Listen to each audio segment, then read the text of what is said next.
That's Duke Ellington talking. He's being interviewed. He's cool. Jazz. Big band, I guess it's less jazzy. I mean, he's jazz. You get it. You fucking get it. Yeah, so that's what we're doing. It's not just piano. It's living life is dreaming. I'm dreaming, I'm smoking a joint, and lo and behold, this is just what I do on podcast. I used to like do it before. Fuck it. You know what ends up happening too is I get like 2 hits and then it goes out. And it's out. All right. Well, welcome to Synchronicity. My guest this week is Robert M. Place. He is the creator of, infinite tarot decks, or as he would say, tarot. And we also get in very quickly the correct pronunciation. There is no correct pronunciation. Pronounce it however you want. He's really good at like the etymology of the word. Is etymology the right? I use this all the time, and I feel like, hold on, I'm just going to Google it.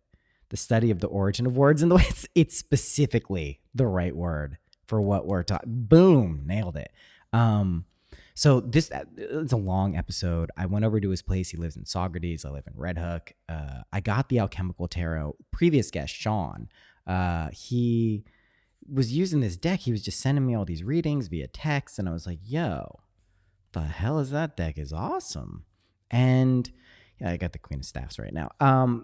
I was just like, what is it? And he's like, oh, it's the Alchemical Tarot. I was like, cool, I'm going to get that. So I got it. Then I got it and I saw it was shipped from Socrates, which is right across the bridge here. And I saw it was on Moon Road. I'm like, this is cool. So I was like, okay, that'd be cool maybe to have that guy on sometime. But I didn't do anything. And then I got an email because I guess I got put on his email list, Robert's email list, because I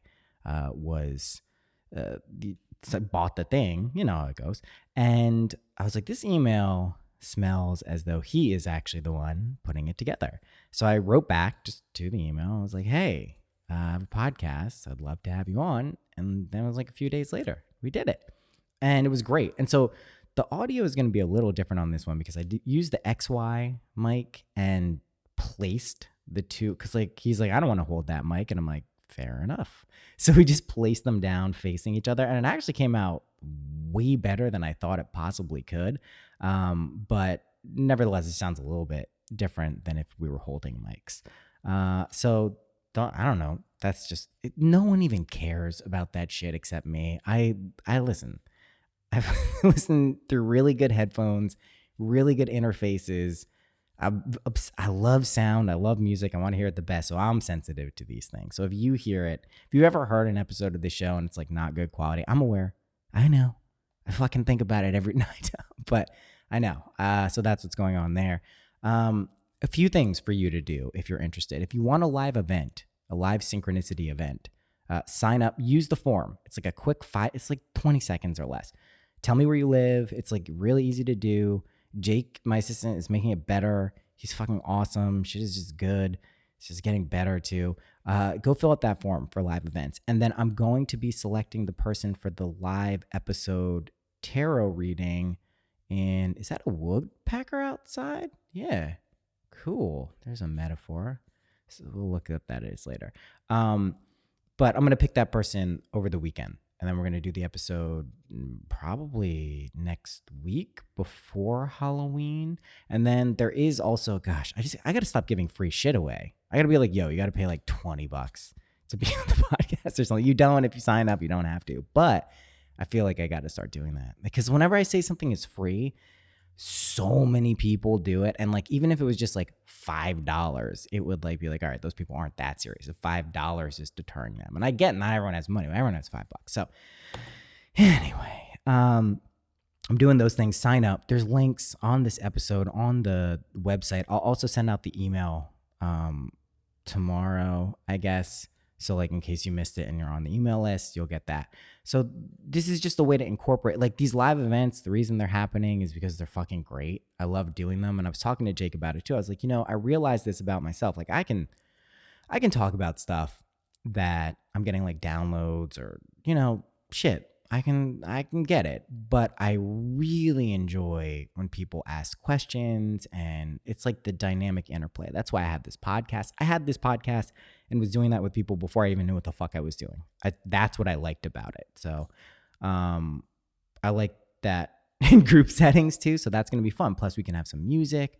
It's like a whole fucking thing. It's going to be cool shit. That's all I know. And there's probably going to be cool lights like what I saw on DMT.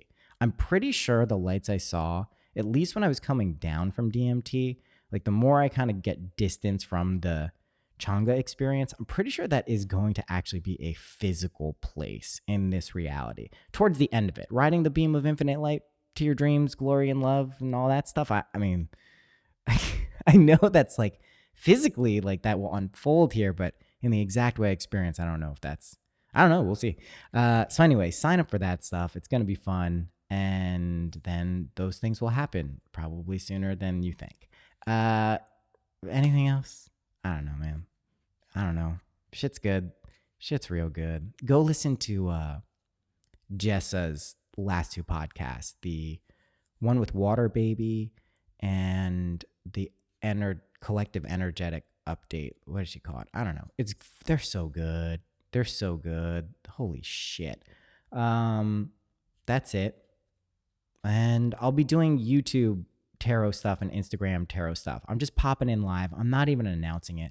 I said I was going to do every Monday. Whenever I try to say I'm doing a schedule, like that type of shit, it never works out. I was like, why did I do this during Monday Night Football? Now the Dolphins are playing on Monday night. I'm not going to do it then either. So just like tune into Instagram, tune into YouTube, tune into Twitter. I'm not even doing this to jack up my followers, even though I love it. Like, I'm not like one of these people that are like, I don't care. I love followers. I love likes. I love that shit. I pride myself on ratios and stuff. Someone gives me a bad review, I fucking go, what the fuck? For like 2 minutes. And then I'm like, oh, okay, probably not worth getting upset about. So I do care. I care very much. But also I don't. But I do. So what was I saying? Sign up for whatever the hell I just said to sign up for. Do those things because it's fun. That's the reason to do it. If it doesn't sound like fun, don't do it. It's easy. That's it. I did not talk about Robert M. Place at all. Go check out the links. His website, I have it pulled up right here. I don't want to fuck that up. Robert M, as in Mary, Place Tarot.com. Go check it out. He has a ton of decks. He is incredibly talented. I feel bad because I didn't like do the interview justice because I didn't realize like how awesome he was. Like I knew he was awesome. Obviously, I have his deck, but he's like a historian of the tarot and just like, man, you'll hear Hermes was talking to him and through him and dreams and shit. Anyway, he's great. Go check him out. Go check out the rest of the people on MindPod Network. Everything's good. You're God. You're everything. Don't forget it. Purge, push through these last months if you're totally waking up. It's fucking great. Without further ado, here is Robert M. Place.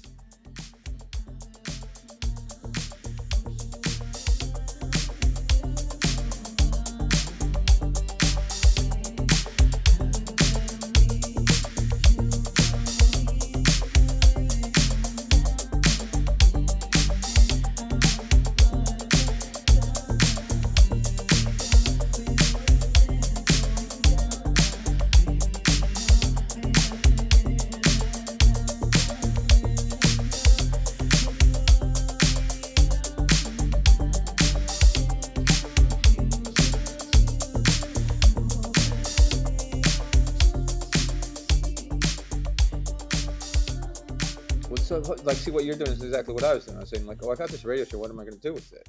Well, I didn't know what I was doing with it. Are we recording it or anything? We're recording. Okay. I didn't know what I was doing with it, primarily because I didn't know what I was doing with myself. Like, the type of show that I do, I'm just interviewing people who are cool. I've always known that. But I do it in a way that when I'm doing my solo episodes or with the guests, like I'm not holding anything back. There's no point of this other than to have an honest communication, because I think the magic from all of these conversations comes specifically from the dynamic interplay of the alchemy of energies. You know what I mean? So that seems to have a positive effect on the listeners and the conversation itself, because it's not like an interview, like where I'm like, I want to know about this stuff, but we let it come up in a conversation. So I think that element, if carried in any aspect of life, usually leads to good shit. What's it going to be more relaxed? Well, yeah, that's kind of my modus operandi. So I prefer that in life. Let me turn this off. Okay, so we officially starting? We're officially starting. Yeah. Okay. Yeah, we're good. Like, okay. So yeah, well, the thing is, when I had my radio show, like, there weren't all these podcasts, and it was big, and they were looking for people to be on the radio. I think radios were in trouble. Yeah, like a lot of other things are now. Yeah, so they're starting to get this feeling like the internet might be influenced them, but Right. so they invited me to be on this radio station in Rhode Island, WALE, which is a regular AM radio station, and I was just supposed to do this show, like a new age show. How long did you have, like, to fill up time wise? An hour. Yeah. Yeah, like, regular slot. Yeah. Which isn't really an hour because I got advertisements. Yeah, they plugged in. But plus, part of the thing is, they gave me advertisement space so they could advertise my decks and stuff. Oh, that's cool. And I was selling the Alchemical Tarot, but at that time I was buying it wholesale from HarperCollins and like, and then selling it retail. Yes. Okay, so when I first got it, I was so nervous. And they would send me tapes of the show, right? Right. And I didn't have a guest or anything. I just talked. Yeah, for an hour. That's what this is, basically. And I listened to myself. Why would anybody listen to this idiot? Like, I sound so nervous, Oh, I know exactly what you're I said, talking I gotta about. do something with this. This is like horrible. How long did you do it for? 2 years. Oh, so by the end, you probably hit. Well, what happened is, as soon as I started getting guests, so like this, like you have a conversation, so I had somebody to talk to. And then, and I got over the idea, like, well, you're just talking to people. It's not like, because, being on the radio, man, that was like a big deal. It's a big deal. I grew up when there was a TV set with 3 channels, Right. So there's only so many options. And that was like, if you were on TV, it was big, like. Yeah. Actually, the first time I was ever on TV, I was 4 years old. Doing what? I won a beauty contest for kids. Really? What was the contest? It was called the Charming Child Contest, and the final, there were 3 finalists, and we were all invited on the Peter Lynn Hayes and Mary Healy show. Yeah. Which it was this music variety show where they would play the piano and sing songs and have guests. Sure, like is that vaudeville? No. What's vaudeville? Vaudeville is before, precursor to movies show. and before movies, before TV. Gotcha. There was live, stage shows that people would go to Gotcha. be entertained, and they would just do all kinds of. Gotcha. But basically, the Ed Sullivan Show is where vaudeville went. Remember the Ed Sullivan Show and how that I know. Yeah, the Beatles were into, that was the big thing that got on the Ed Sullivan Show, and that's how they made their invasion into the United States. Got it. That I knew. The Rolling Stones, all those people. Yeah. But in between, they had somebody juggling plates and. Right. and a guy, a ventriloquist, and the guy who's still to this day telling his grandkids that he was juggling plates when the Beatles were on. Yeah, right. That was me. So no, not to derail you though. But... Okay, all right. So I had this show, right, and then so I started getting guests, and then I started to relax, and then I realized this gave me a certain power because I'd get guests on, and they were sitting nervous about being on the radio, and I said, "Oh, you think you're nervous?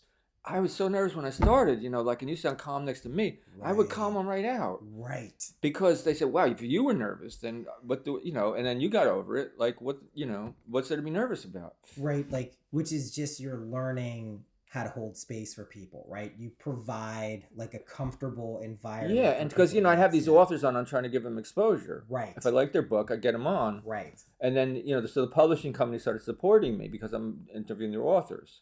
Cool. And then, I actually got people putting ads and, paying for it. Yeah, like, here you go. Yeah. Right. Okay. So, because before that, the first shows I had to pay for them. Right. For the That's the how radio it works, time. Man. That's how it fucking works. Yeah. Then I got a partner on, my friend Michelangelo, who was an opera singer. Cool. And he was into New Age stuff. So we had the 2 of us there. We could talk, we could interview, we could do stuff, and that went on for. This was in Rhode Island. Yeah, but we did it over the telephone. We didn't really have to go there. Right. Oh, amazing. Just set it all up, right? Oh, amazing. Yeah, so I had Stuart Kaplan on from the U.S. Games. I had Rick Jarrow, I think, was on. Sure. Yeah, and who I'm trying to remember some of the guests. Oh, what's her name? Wolfolk Cross, or I forgot. Amanda Wolfolk Cross, I think she wrote this book about Pope Joan. And who's Pope Joan? Pope Joan was Pope Joan is supposedly a legend. It's in the 9th century. There was a woman women weren't allowed to get an education. She was really smart. She wanted an education, so she disguised Right. herself as a man and Right. joined a monastery. Right. And so she could get educated. And of course, she was really brilliant. Yeah. So she kept coming up in ranks until she became Pope. Right. And She's the Pope Joan. Yeah, and they called her Pope John because they didn't know she was a woman. Amazing. But it got found out. Well, she did get found out. Well, she got found out because she got pregnant. That'll do it. That's a hard one to hide. Yeah, it was hard to hide. So it didn't end well. And but suppose it's a legend. And then, but see, my guest was on. She wrote a whole book about it, and she was convincing me there is something to the legend, like because she had researched in Italy. Yeah, and she said, you could see all the names of the popes, and there's this Pope John, and all of a sudden he's off the lists and crossed off. But the really weird thing is there's this throne that the Pope has to sit on before he's ordained, I guess. I don't know. Yeah. What they call it.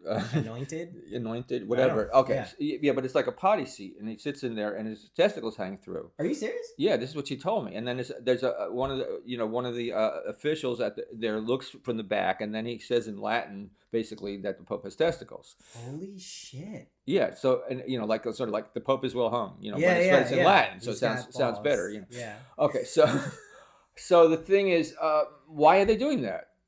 Because Pope Joan. Yeah, because they're worried. Why they're obviously doing because they want to make sure the Pope's a male, right? So why they worried? Did they make a mistake one time or something? What are they saying?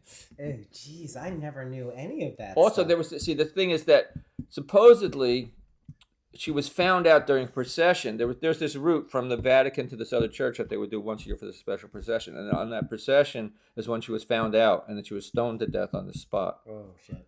Because people were really outraged. Yes. Yeah, and then ever since then, when they do this procession to that church, even though this is the most direct route, they don't take that route. They go round about. Right. It's like some weird detour that no one knows about. Yeah. It's like going through Socrates. So why do they do that? Why did they miss that spot? Why do they have this silly chair? Why? Yeah. Why is this stuff existing? So I didn't go there and check it out myself, but that's what she told me. So what got you into? I came across you because a friend, as I mentioned off air, has been just kind of introducing me to tarot. I call it tarot because I'm just ignorant. No, see, the real name of the deck is Tarocchi. Tarocchi in Italian, but everybody's mispronouncing that. So so it doesn't it doesn't matter if I call it tarot. Yeah, right. Because the thing is, okay. Well, here's the thing. So then the French picked it up, right, and they didn't want to go Tarocchi because who puts it? French don't like to have those endings. Yes, like that, right. Yes. Okay, so they call it tarot, like that, right? Okay, and now when it finally came to England, with the they started getting the French decks, and then finally. Well, it was only in 1909 when Pamela Coleman Smith designed the new deck. Right. It's only and there was no other tarot deck in England at the time, so they just called it. It was the name of the deck, because people say, "What's the name of the deck?" Well, it was called the Tarot, right? Yeah, or the Tarot. But of course, it was in English. So in England, they pronounce it Tarot. So they say, "Okay, it was the Tarot," and then it came to the United States, right? But in the United States, we tend to for some reason, favor the French pronunciation, which is tarot, but because we're more relaxed in our vowels, often we go tarot. Well, maybe because any unstressed vowel in American English can be an sound. Maybe because we liberated ourselves from the British and we aligned ourselves with the French to do that, so we naturally linguistically aligned ourselves. And it makes sense because when you think a lot about this, the one thing I've learned from tarot and any other divinatory path is this stuff is kind of really what's driving culture. Mm-hmm. That may be missed. They think it's, some side new agey thing, but I have found and really do believe in my heart that this stuff is about as powerful of a modality that exists around. So, what was your pull towards this? How did you... Oh, how did I get started? Yeah, man. It came to me. Of course. How else could it? I know, it came to me in a dream, literally. Yeah, amazing. Yeah. When? Well, let's see. What the heck is the harmonic convergence? Oh, did you read my intro? Yeah, I read your intro. Okay, so what did I say in the book? What date did I give? 1986 or something like that. Let me get the book. I have it, yeah. Let me get my book. It's like, what? I don't know what that is. He's going to get the book. What's up, Serena? You're a cute doggy. Yeah, because wait till I get back here. I had to figure these things out, like figure out the date. It's not like I think about this all the No, time. I totally get it. So then I wrote it down in the book, and then I said, okay, there I have it. Okay. A reference. Yeah. Okay. Okay, it's 1982. 82. Okay. And I had the first dream. So what? But that wasn't the the convergence happened later. So when was the convergence? That was in. Of course, I need my glasses to read this. Certainly, okay. In 1987 was the convergence. Okay, so I was pretty close. Yeah, you were good. Yeah, you were good. What? Explain to me. So start with the dream. The 1982 dream. Yes. Okay. So thing is, I've always been an artist. Gathered as much. Yeah, I used to like paintings, Yeah. Okay. So, and I was born an artist. Yes. I mean, I knew I was an artist since I knew what the word was. Right. Okay. Amazing. I mean, I would draw. The kids would draw, but I said, no, I'm an artist. Right. And I could draw realistically from like a really early age. Like my father would flip out, because they said, little kid, he draws more real than me. Yeah. What did your dad do? He made. He was like a manager in this factory that made television sets. Interesting. Made the picture tubes for television sets. So he was a techie kind of guy, for the time. But it wasn't it wasn't like computer techie back then, TV. Yeah, it was TV techie. Yeah. So but as an artist, I always paid attention to my dreams, and so I always say my first form of divination was always dream divination, because I always listened to my dreams, right? Yeah. Okay, and paid attention to my dreams. So in 1982, I had this dream, which I talk about this in the introduction of my books, because it's sort of like everybody wants to know it, and it's sort of my starting point. Okay, how did I get involved? Okay, so at that time I was making jewelry.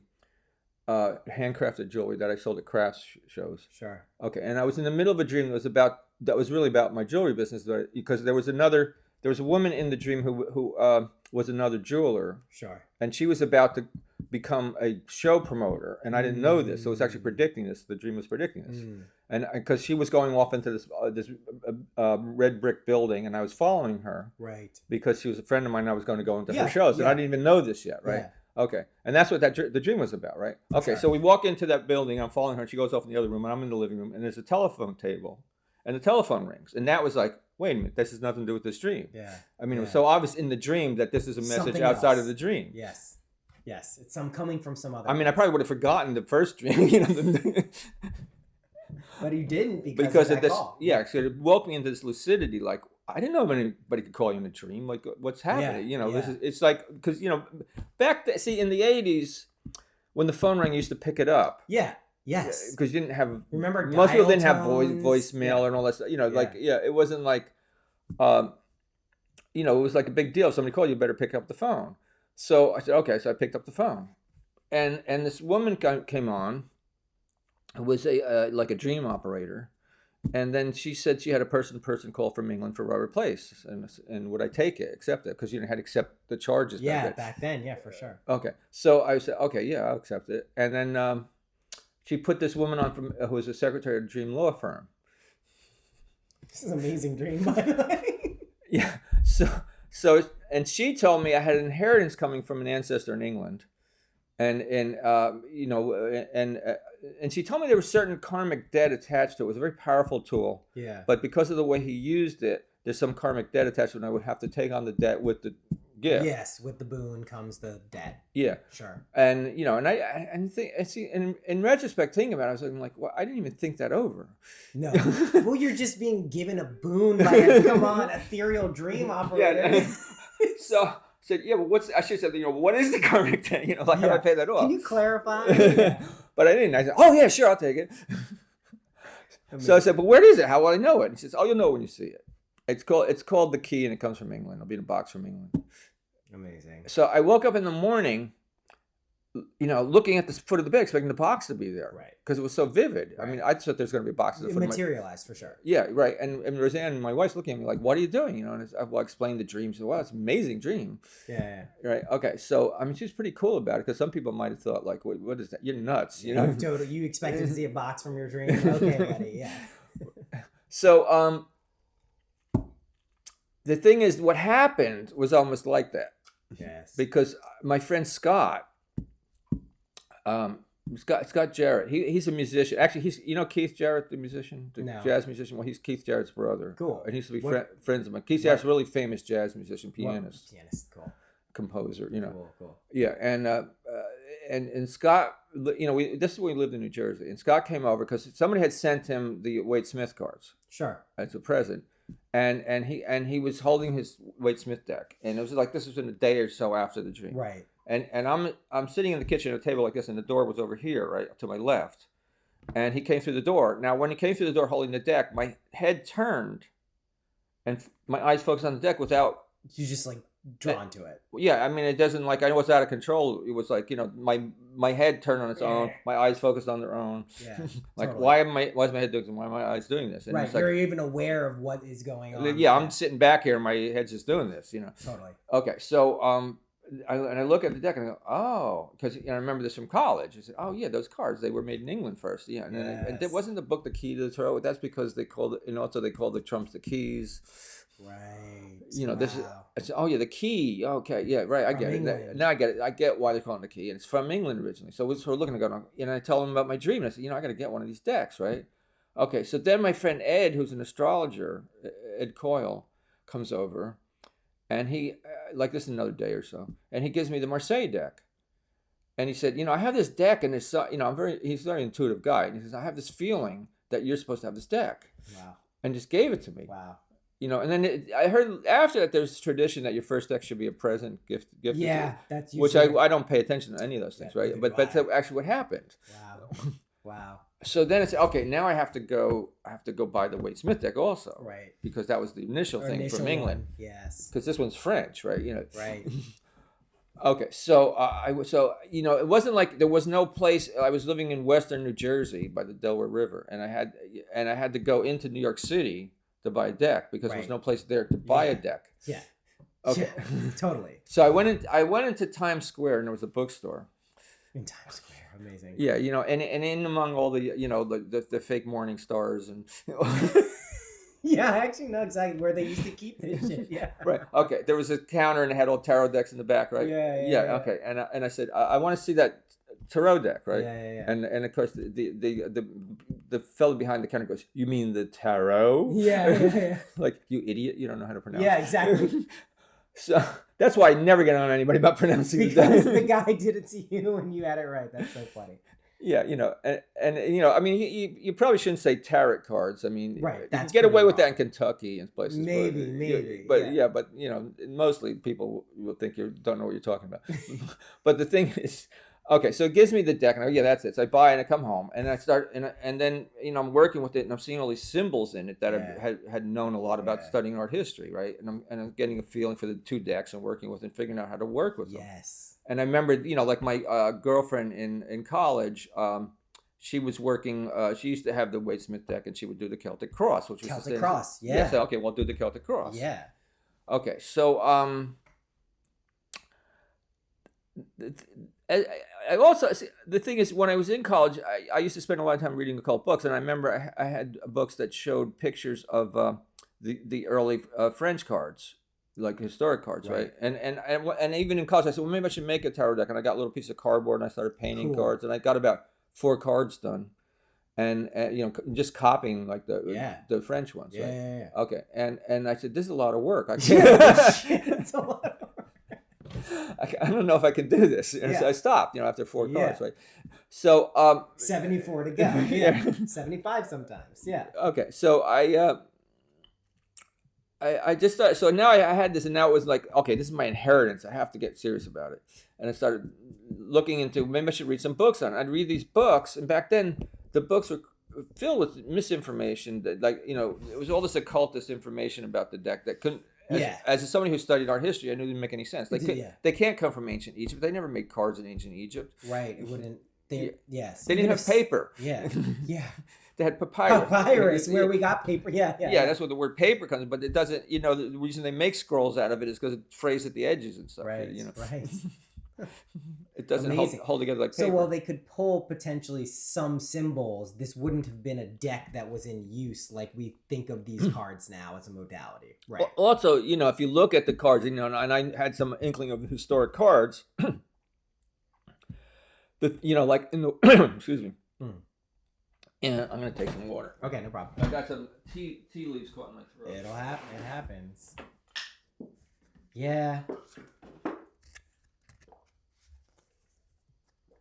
Okay, so if you look at the antique decks, like for instance, the card that they call the Hierophant in the Wade Smith deck, when you look at the early decks, is the Pope. Right. Okay, now the Pope's not Egyptian. Right. Typically not thought of as Egyptian. No, right, not okay. at all. So I want to say, how could they say it was Egyptian? Right. I mean, what's where'd this come from? So then I started trying to find real books about the history of the tarot. Right. But I also started reading books, like seeing all these symbols in the Wade Smith cards, and I said, well, where did these come from? And so I started reading more and more books about Hermeticism and alchemy and Gnosticism. Yes. Okay, so the thing that happened is once I started on the journey. You started popping open all these alchemical doors. What do you think happens next, man? Yeah, well, the synchronicity kept happening. So it wasn't like the first thing was synchronicity that I got the decks, right? Yeah. Okay. So then, but once you started on this journey, then all these things started coming to me. Like, like I was in a. I just started reading about Gnostics. I said, well, I had heard this word loosely, and I remember, reading Kazantzakis or something. You'd pick up these words. Sure. And then you go, but you didn't really know much about them. You didn't think about the word. It's just Gnosticism starts with a G. Got it. Yeah, okay. So then I said, well, maybe I should find out who they were. What is this thing, Gnosis? And I started reading about it and studying that. And then I'm in a health food store in Manhattan. Roseanne and I are there, and we're with our friend Sue. And I'm at the checkout counter, and there's a magazine called Gnosis. And I'm thinking, like, wow, I'm just learning about Gnostics, and everybody got their own magazine. Yeah. What is this? So I'm thinking, this is pretty interesting, really. Yeah. So then, I put it down, and then Sue goes, aren't you going to buy that? What's the matter with you? And oh, yeah, you're right. Okay. So that's why we have wives. Oh, that was my friend. Oh, it was your friend. Your yeah, friend. Okay. Yeah. Okay. She pushed me into buying the deck, and the book magazine. That's a magazine, and I come home and I read it cover to cover. This is a great magazine. This is really like that's exactly what I want. Yeah, there's no magazine like this. Right. It's just all these good articles about esoteric subjects, and they're really interesting, and I really want to read, because most times you get a magazine, you thumb through and you read one article maybe, totally. And that's it. Not the whole thing. No, I read it cover to cover, and I'm like, wow, this is really great. So then this voice in the back of my head, like, see, I've had this voice in the back of my head since I was a little kid. Mm-hmm. And I didn't really, I when I tried to talk to my parents about it, they got really worried about me. Sure. Okay, so I stopped talking about it. Yes. Most people suppress that when they realize other people. Now it's kind of accepted more, but yeah. Well, they're afraid you're schizophrenic, Yes. Yeah. Yes. Okay, but it's not, it wasn't like I'm having hallucinations. I'm just having a voice in my head, like some kind of information coming out from a deeper aspect. Totally. And then I've since identified the voice as Hermes. Amazing. Now this makes sense to me. Okay, so Hermes said to me, well, I'm reading the magazine. Hermes said, they're going to do an issue on the tarot, and by this time I had already started on the alchemical tarot. I had done a few cards, right? Cool. Okay. What did you start with? Did you start Fool? You just like... No, I started with the Star. Cool. With the Siren of the Philosophers. With she's a mermaid giving out blood and milk from her breasts. Yes. Yeah. Amazing. Okay. So and it's important to the story because that's actually pertinent. Okay. So I the voice said, send them some pictures of the cards you've made. I only had a few, like maybe 6 or 7. Sure. And then tell them a little bit about it, and then you could be in their issue on the tarot. So I wrote to the editor in San Francisco. Yeah. And I said, I'm sending you these for your upcoming issue on the tarot and stuff. Yeah. Okay. So a week later he calls me. Yeah. And he says, we're not doing an issue on the tarot. We're doing But Hermes said they were. He said, but this is weird because the thing is, I'm just doing this issue on the goddess, this issue number 13, and then I really like this picture you sent me of the star card, and it's going to fit totally with this article about Sophia, and it came right at the right time. Wow. And he said, well, of course, Hermes lied to me, because if he told me that, I wouldn't Yeah, believe wouldn't it. have done Hermes is the persuader. He'll persuade you whatever way needs to happen. That's amazing. So yeah, because the thing is, if you thought about it, like that was more far-fetched. Yeah. Than that they're going to do an issue on the tarot. Yeah. Then it's like, okay, perfect. I can do that. I know it's totally aligned. Then some weird like sync up with 13 and Goddess and the Star. Totally. That's amazing. Yeah. Okay. Wow. So he said, and not only that, I want you to write a 1-page article on it. So that's the first thing I had published was at Gnosis magazine. So it came out in issue 13. Ooh, nice. And after that, I had more artwork was published in the magazine. I became like somebody they go to for certain artwork. Sure. So then Rosemary Ellen Guiley, who was a New Age author, who had, I don't know, she maybe had about 10 books at that time, and she was writing a book called The Mystical Tarot, and she read Gnosis. So she saw what I was doing, and then she said, "Well, I want you to contribute to my book." Right. Okay, so I put 2 cards in her book. It was Temperance and the Devil. Cool. And then I wrote a few pages for her book. Cool. Okay, so that was the first place I got published in a book. So you're just laying out the steps of going where you're going. Yeah. Okay, so then she had me work as a ghostwriter for her to write about alchemy because I knew more about it than she did. So then, so I worked on another book with her, and she finally said to me, "Well, what is happening with your alchemical tarot? You got to, get this published." Yeah. And I said, "Well, I'm really a jeweler." And I don't have a whole lot of time, and I've got, maybe by this time I had like maybe 14 cards done only. So pen and ink, they're really like cross hatching and all, and then you had the coloring and like. I can't even imagine that. I'm not. It wasn't on a computer. It was all hand done. Yeah. So she said, "Well, you have to understand, like you have to you get a contract from a publisher, and then they give you an advance. Then it frees up your time because you have the money and the confidence to know that." Yeah. And I said, "Oh, okay." And she said, "Look, I'll work with you. I'll show you how to do it." So she teamed up with me. Amazing. And people say, "Well, okay, so what did she wrote the book and then you did the art?" And I said, "No, I wrote the book and did the art." Yeah. But she wrote the book with me, and she gave you the skills to help. She knew she told me how to form a book, taught me how that's to important. Put the book together. And also how to write a proposal and get contacts with the publishers. So she said she had good contacts with the publishers in England at Thorson's, which is HarperCollins, the biggest publisher in the world, HarperCollins, and this is their branch in England, right? Cool. Okay, then I got a real phone call from England, from the head an editor. Actual one, not a dream call. Yeah, from England, saying that they wanted to publish the Alchemical Tarot. They thought it was really marvelous. Yes. This is marvelous. Oh, I love it. I can hear how they would say it. Yeah. And I think it's the art was just exquisite. We want to publish it, So they gave me a year to do it. And the thing is, it took a lot of time. Yeah. So it ended up taking me 2 years, and they kept giving me extensions. And I've heard since then that's unheard of because they would demand the money back or something. Yeah, like you're not doing this. You took our money and run. Like why are you meeting or delays? But I kept sending artwork. Oh, this is great. The best thing we have. Okay, let's keep going. They saw what you saw. Yeah. Okay. So in the meantime, I'm telling all my friends, they all knew me as an artist. I said, "Oh yeah, and I'm writing a book." And they, "Oh really? Yeah." And I got to publish it. So HarperCollins. And I go, and these are people are writers, and they never get anything published. Yeah. And I just out of the blue, just like it all comes together, like boom, of boom, course. boom. I know how it works, friends. And they're like looking at me like they want to kill me. Yeah. I know. I get it. Yeah, like it's after that I found out, it is hard to get published. Well, you didn't know any better to know that it was hard. Yeah.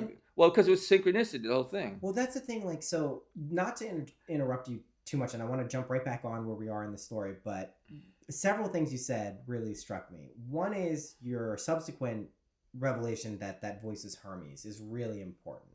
Two is my conception of synchronicity at this point. I have a podcast called Synchronicity. This is my definition of synchronicity. Your life is a symphony of synchronicities, and you're the conductor. And the song you're conducting is one to wake yourself up to who you actually are. So what you did alchemically there is via a dream, via Hermes, you set a destination. You set a post in the ground. You didn't set the means for how it would all unfold. That would be, who would want to do that? But you inevitably get to the destination, and that's where the synchronicities and everything conspires, and unheard of book deals where like people, it proves that it's magic, and it proves that it's alchemy. And of course it would happen with something like this because you're literally like reaching into like, right? the juice or the real like substance that creates this world that we call real, that we assume isn't a dream, which it definitely is. So how? So just I'm just we skipped over the part about how I got inspired to do the alchemical tarot. How did you? We didn't. Yeah. How did you do that? Like, where did it come from? Well, the thing was, I was telling you I was reading more and more about the tarot and all and then the related subjects like gnosis and all the stuff. Yeah, and alchemy and especially alchemy. I kept studying alchemy, and I had this book. It's a picture book of alchemy and magic. It was originally a French occult book. Cool. And it has lots of pictures, and it has pictures of antique tarot cards from France, and it has alchemical images. And there's this one of the philosopher's stone. Yes. And the thing is, the philosopher's stone is the goal of the great work. Yes. But the stone's not really something physical, even though they call it a stone. It's the stone that's not a stone. It's a foundation stone. But they say it's the stone that's not a stone. Okay. But sometimes they say it's a liquid, which would really confuse you. Yeah. and it's red, and yet it has no substance. And yeah. Okay, so when you try to draw a picture of it, you can't really draw it. So you draw they draw these symbolic mandalas. Right. Okay. And the type of mandala they usually use, it's a type called a quincunx, where there's the quin, of course, being 5, is the important 5th part, the quinta essentia. Yes. Which is where the word quintessence comes from quinta essentia in alchemy, which means the essential 5th, because there's 4 elements, and then the quinta essentia is the soul that animates the elements.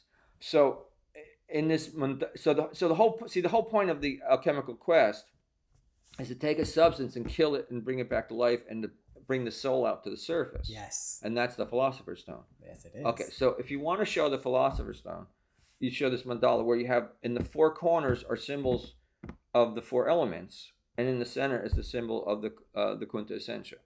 Yes. The anima mundi, the soul of the world, the soul that's coming out. Okay, so I was looking at this diagram, and there was a cross with a heart in the middle, almost like a sacred heart, and it was bleeding, and there's a rose coming out of it, and then there's a crown of thorns around it, and then you could see the elements in each of the corners that is framed by the cross. And I thought, well, it's very similar to the Christian icon, but it's the elements in the corner. And then I thought, well, gee, actually on the world card in the French deck and in the tarot, the Wade Smith tarot, there's the 4 evangelists there, which are the real Christian symbols. And and in the Middle Ages, from my studies, I know they were related to the 4 directions, the 4 elements, the 4 seasons, the 4-fold world. The four. Because basically the icon with Christ in the center, like the Christ in Majesty icon, shows Christ in the center, and then the symbols of the 4 evangelists, the lion, the bull, the eagle, and the man, are going to the 4 corners of the earth and spreading. See, he's what's ensouling the world, and then they're taking his message because they're the authors of the 4 Gospels. So they're taking his message to the 4 corners. Right.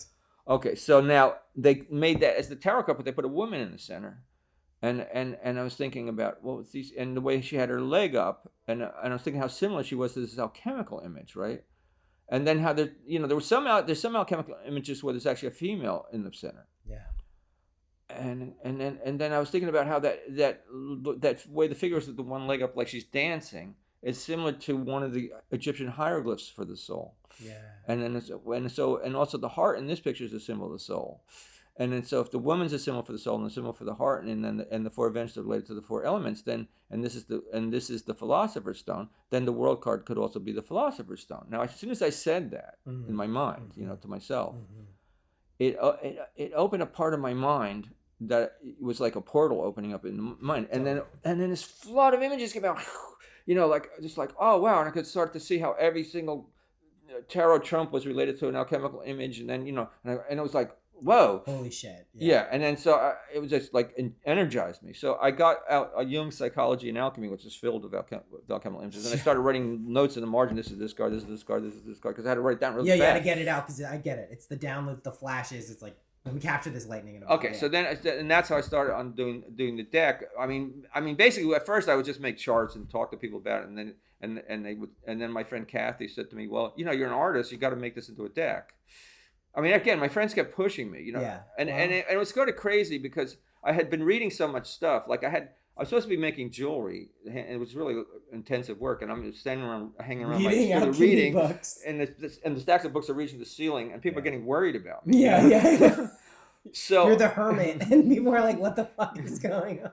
So then I was sitting around one day, and this is where the harmonic convergence comes in, because there was this thing going on. Astrologers were saying that the planets were going to have this unusual lineup, which they call the harmonic convergence, and this is going to be the dawning of the age of Aquarius. Sure. And it'll be the new age. And I was like, it's the dawning of the age of Aquarius. And that was all about the harmonic convergence. I got it. Okay, so it started with the Mayan calendar, and there was all kinds of things they pulled together, and to me, I'm even though I'm studying these things and reading these, I'm always very practical and realistic, and so the harmonic convergence sounded like a bunch of bullshit. Totally, because like, what do you mean you're pulling together Mayan calendars? You're just synthesizing a bunch of stuff. It's a bunch of food. I understand. I'm with you. Okay. But then I was listening on the radio when they were interviewing somebody about harmonic convergence. They said, well, at this time, people are sensitive, like a lot of information on esoteric stuff is going to funnel into them. Yeah. And I looked around like, holy shit, this is really what happened. Yeah. This actually happened. Yeah. Okay. So now I have a verifiable fact. Direct experience. My rooms are filled with esoteric information.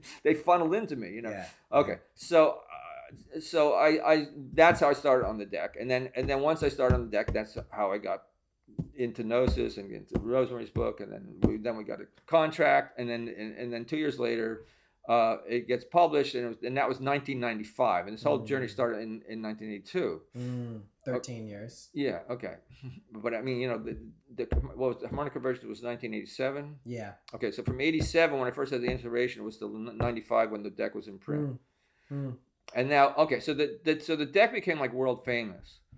Yes, as I've later found out. I mean, there's no mystery as to why. You basically got this from like the deepest part of your being, and it's what made my reputation. So okay, so the thing is, what happened is HarperCollins, the London branch and the U.S. branch, HarperCollins San Francisco, they split. And so I was thinking that, okay, so they're going to distribute through HarperCollins San Francisco in the United States. But then what happened is the English branch falling out with San Francisco. So then they had some other distributor in the United States that was really bad. So people started thinking the deck was out of print, and it got harder and harder to get. Shit.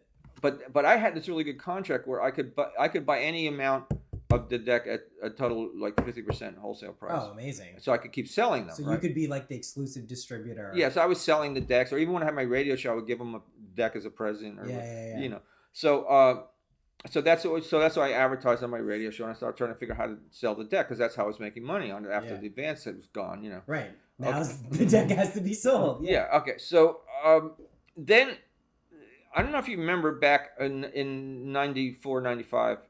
There was this whole angel craze.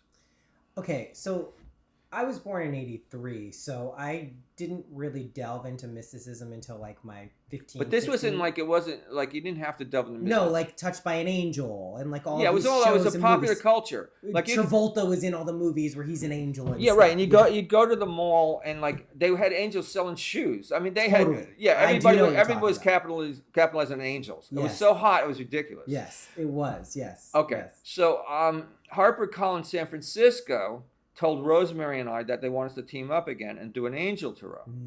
Okay, and I acted as the agent on the contract with Rosemary, because Rosemary, she felt I was better at business. Yeah. So so we worked it out, and then basically because angels are so hot, they gave me a year to finish it, but then it took me like 6 months to iron out the contract because I thought it was so unfair. Right. Okay, and I wouldn't start on the deck till I ironed it out, but then they said, okay, now you only have 6 months to finish the deck, and I had worked on the last one for 2 years. Yeah. After I had already worked on it for years and years before. Doing all this stuff. Okay, so I did this deck like, trying to work how to work it faster. So basically what happened is, I had to sit down and draw every day. 7 days a week, from the time I got up to the time I went to bed, just taking breaks to wash and go to the toilet and eat and do normal things. Basic shit. Yeah. And then and people would call me, and Roseanne would answer the phone and say, you can't talk. Right. You can't talk to anybody. It takes too much time. Yeah. And I worked on that like until the deck was done, and I actually handed it in a week early. Wow. But to do that, see, on the minor suits, I had a repetition of the suit symbol. I didn't have the images. All different. Yes. Images to help you with the divination, like the way Pamela did. Right. But I worked it all out. And in the meantime, Rosemary was writing the book, and she said, maybe we should just give the advance back. I said, I can't. I already spent it. It's not a thing that I do here. I get the advance. It's my money. What do you mean? Of course. Give them back the money. Go on. There's no such thing. It's been given. Yeah. So she said, okay. So she wrote the book really fast, and I let her just write the whole book. But she basically just wrote a lot of stuff we had already written for the Alchemical Tarot, plus whatever I told her about the angels. Sure. Okay, and then we got it out, and that came out, and it was a real big success, and they sold the rights to Germany, and and I started getting advances. I mean royalties past the advance, because like it was selling so well, and I think, but this really wasn't as good as the Alchemical Tarot. But it came out the same year as the Alchemical Tarot. But see, this. It's not really actually what matters when it comes to like opening up to energies, right? And but we brought money in, which you needed. Money, and what we were talking about here, which is kind of this relationship between pursuing your creative. I don't even call them passions anymore. I call them like desires and needs. Like, I'm sure you've experienced this as an artist, but if you're not making art, if you're in a situation where you're prevented, which we pretty much try to eliminate from our lives, it is like the tension builds quickly. Yeah, because you're supposed to be making art. Because you're supposed to be, and if you're denying that hero's call, the hero's journey, there, you're gonna be. Yeah, and you need money to make art. Also, the more money I have, the more creative things I can do. Isn't that interesting? Yeah. Yeah, like I collect antique decks. You get cool stuff. I know this is.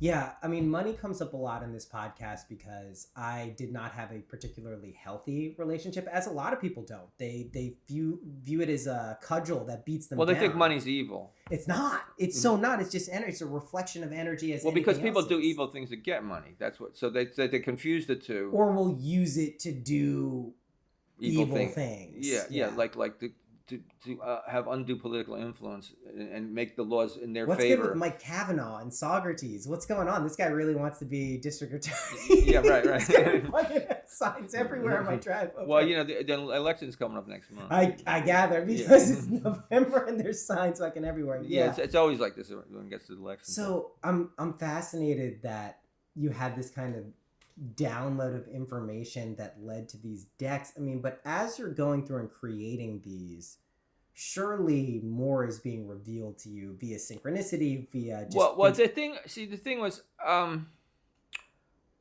as I kept, I keep trying to study, like from the beginning, I wanted to know, okay, who were the artists who made this deck, right? Yes. Okay, because if you read the esoteric books, like they're so full of fluff. Well, it's like I can't read most tarot books because mostly, like most tarot books are telling you what the cards mean, but they're just telling you what the person who wrote the book feels about the card. Which is okay. This is to me why I had the confidence to start doing readings for people, and I only started a month ago, and then B, had the confidence to start charging for people, because what I learned about these cards is they are the querent.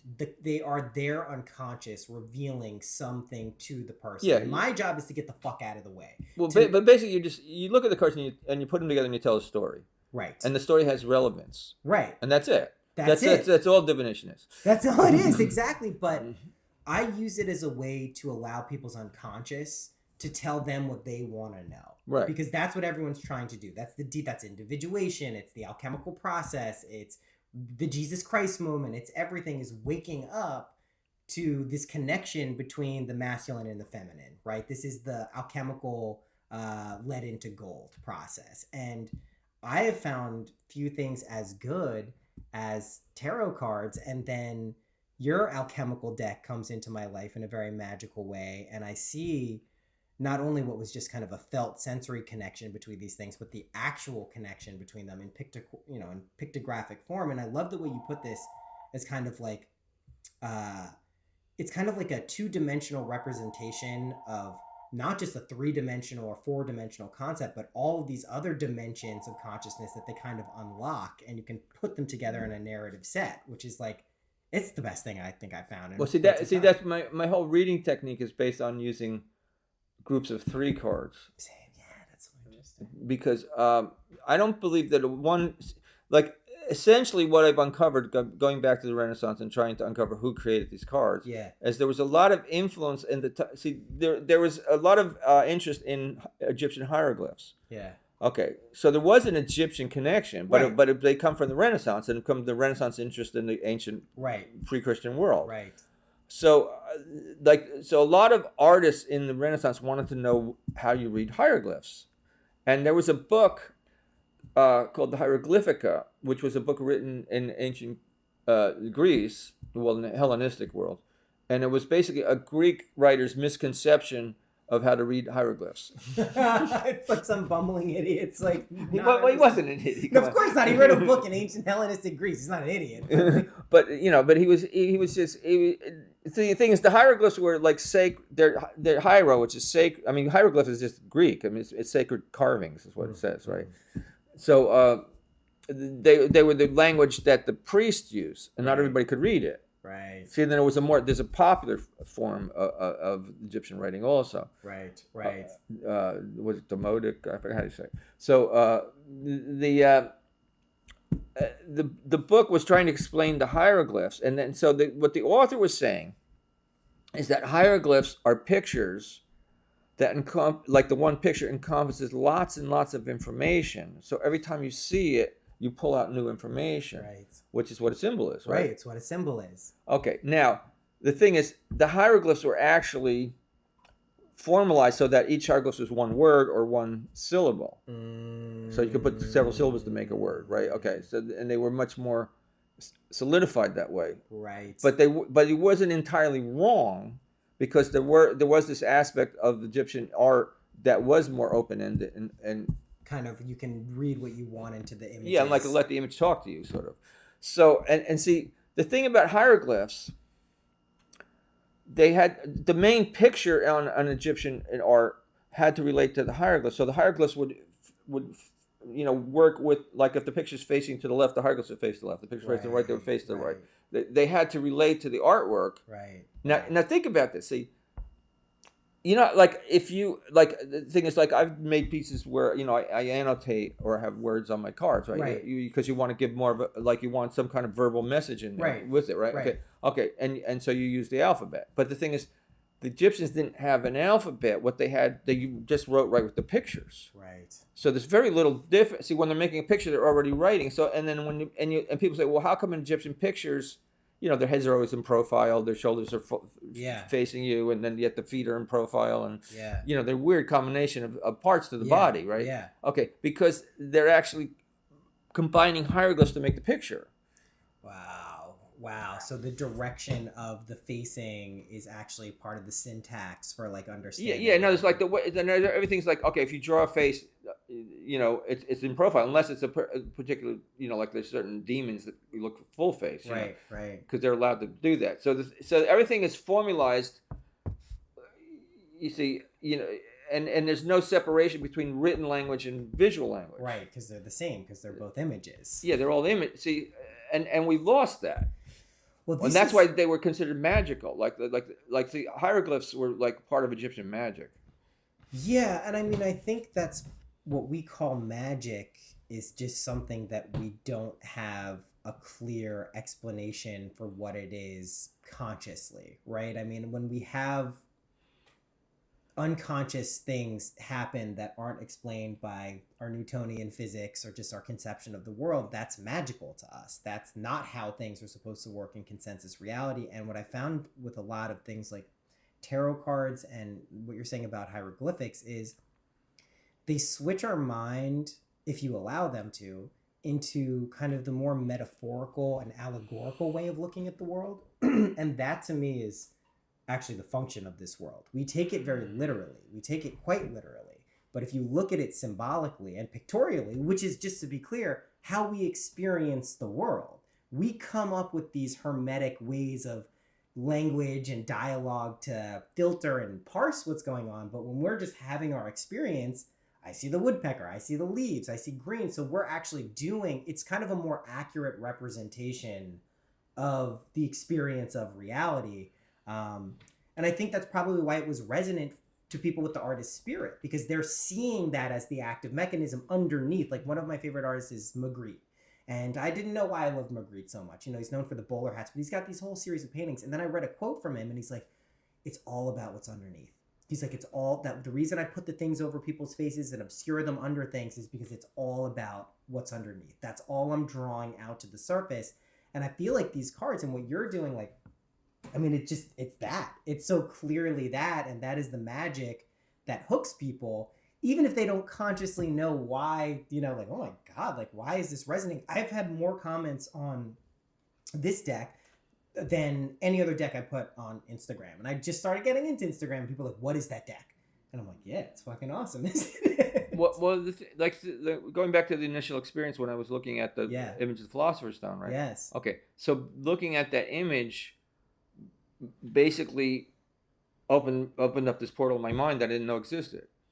So that it literally did exactly what you said. It's like these pictures have power, and you don't see. And that's the whole point of mandalas. That's what mandalas are for. It's a two-dimensional representation of higher states of consciousness. Yeah, and it opens up these higher states.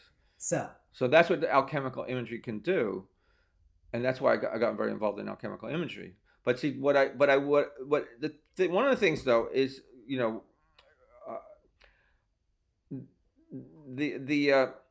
I wanted to go back to, like, see, remember we were talking about the Renaissance artists, yes, right? Okay, so yes. I wanted to go back to what they were thinking, and that's why I did the Tarot of the Sevenfold Mystery, because the thing is, they weren't trying to make the deck an alchemical work. It wasn't. It just, I was showing these two things coincide. Right. But what were they actually saying? What were they saying? Okay, so I went, you know, I read the best historic information I could find. I tried to recreate it. I saw that the earliest cards, like, you could see the artwork related to other artwork at the time, and you know what that meant, the artwork. Okay, and these things were, going back to what we were saying before, the Renaissance artists at that time were trying to create their own hieroglyphs. Right. They wanted to create symbolic pictures that had the same kind of power like the Egyptian images had, but they were making it in their own style. Right. And you see that all through Albrecht Dürer, and you know, you can see it in Leonardo's work or Michelangelo's. Yes.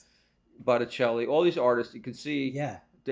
Like things in their pictures are like in the Renaissance, like they believe that art should have body and soul. Right. Okay. Now, body is the technical form. Yeah, it's the technical power that the artist has, the skill to create the image and create, you know, all those things we learned about in art school, like a composition and line and form and color, all the formal elements. Yes. Okay. Now, when I studied art in college in the 60s, right? You know, abstract art was it, right? Yeah. Okay. So it was all about body with no soul. Right. Because it wasn't supposed to say, because if you said something, oh, that's literary, that's stupid. Form. Focus on the form. Yeah, it's about composition. Yes. Right, and that's an abstract painting is all about. You're just composing. You're not. It's like music. You know, there is no message. Yes. Okay, and that's stupid and literary, right? Okay, and things in the Renaissance they would have said that's really stupid. You left the message. You know? Yeah, the message is the whole point. Yeah, because that's the soul. Okay, and how? So one of the ways they tried to create the message, they want to have symbolic images that actually said something philosophically important.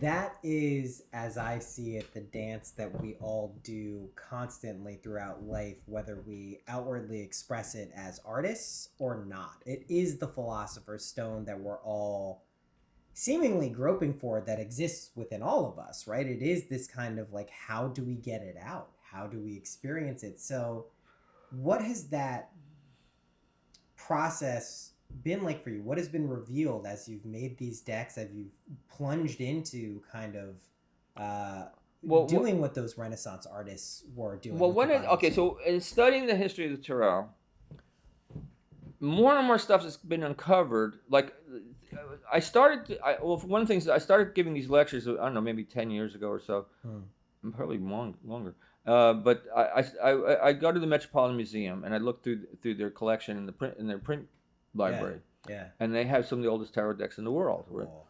So I started giving lectures on it. Like a couple times a year, I bring a class in there, and I lecture on the collection. Right.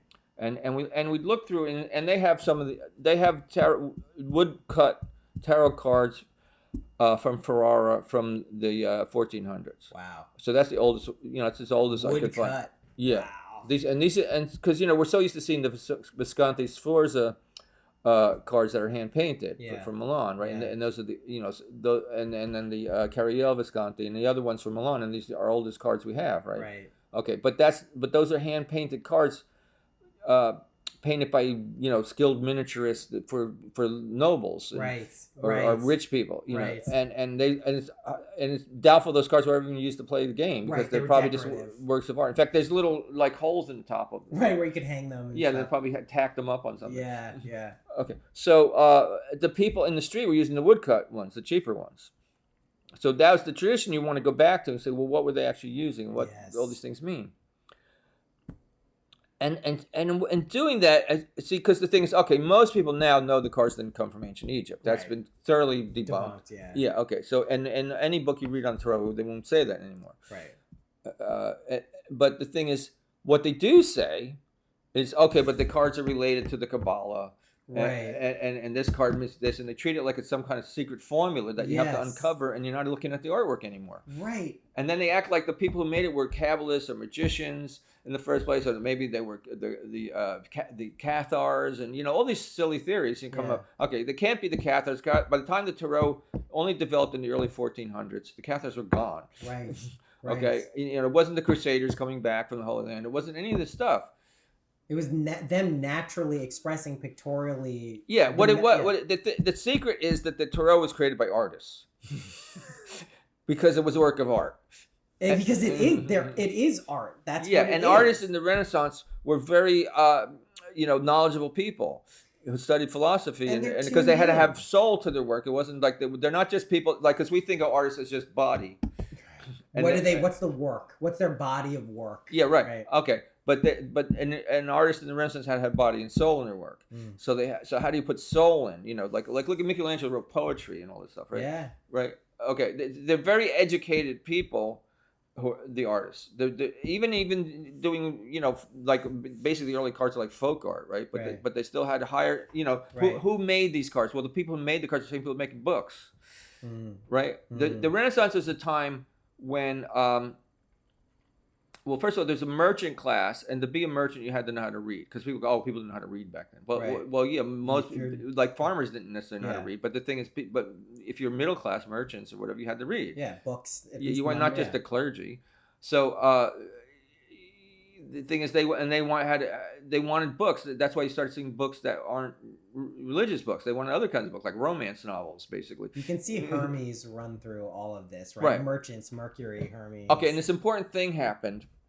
Paper was introduced to Europe. Like, they didn't have paper. Okay, so paper was like in 1200s, like mid 1200s, paper was introduced into Spain and Sicily and Italy. Okay, from the Islamic world. It originated in China, and it finally made it to Europe. Okay, okay. Now with paper, you could they already knew how to make wood blocks, and they were printing on cloth to make. That's how you made patterns on cloth with wood blocks, right? Sure. And they also did engraving on armor, and then the armorer started saying, well, I did this beautiful engraving on this armor, and I want to have a record of it. So they'd ink it up and put paper on it, and then people go, well, you just made a print on the paper. Yeah. So then they started making engravings to put on paper. It's like, okay, and now this really important thing happened in the 1450s, around 1450, is they created movable type.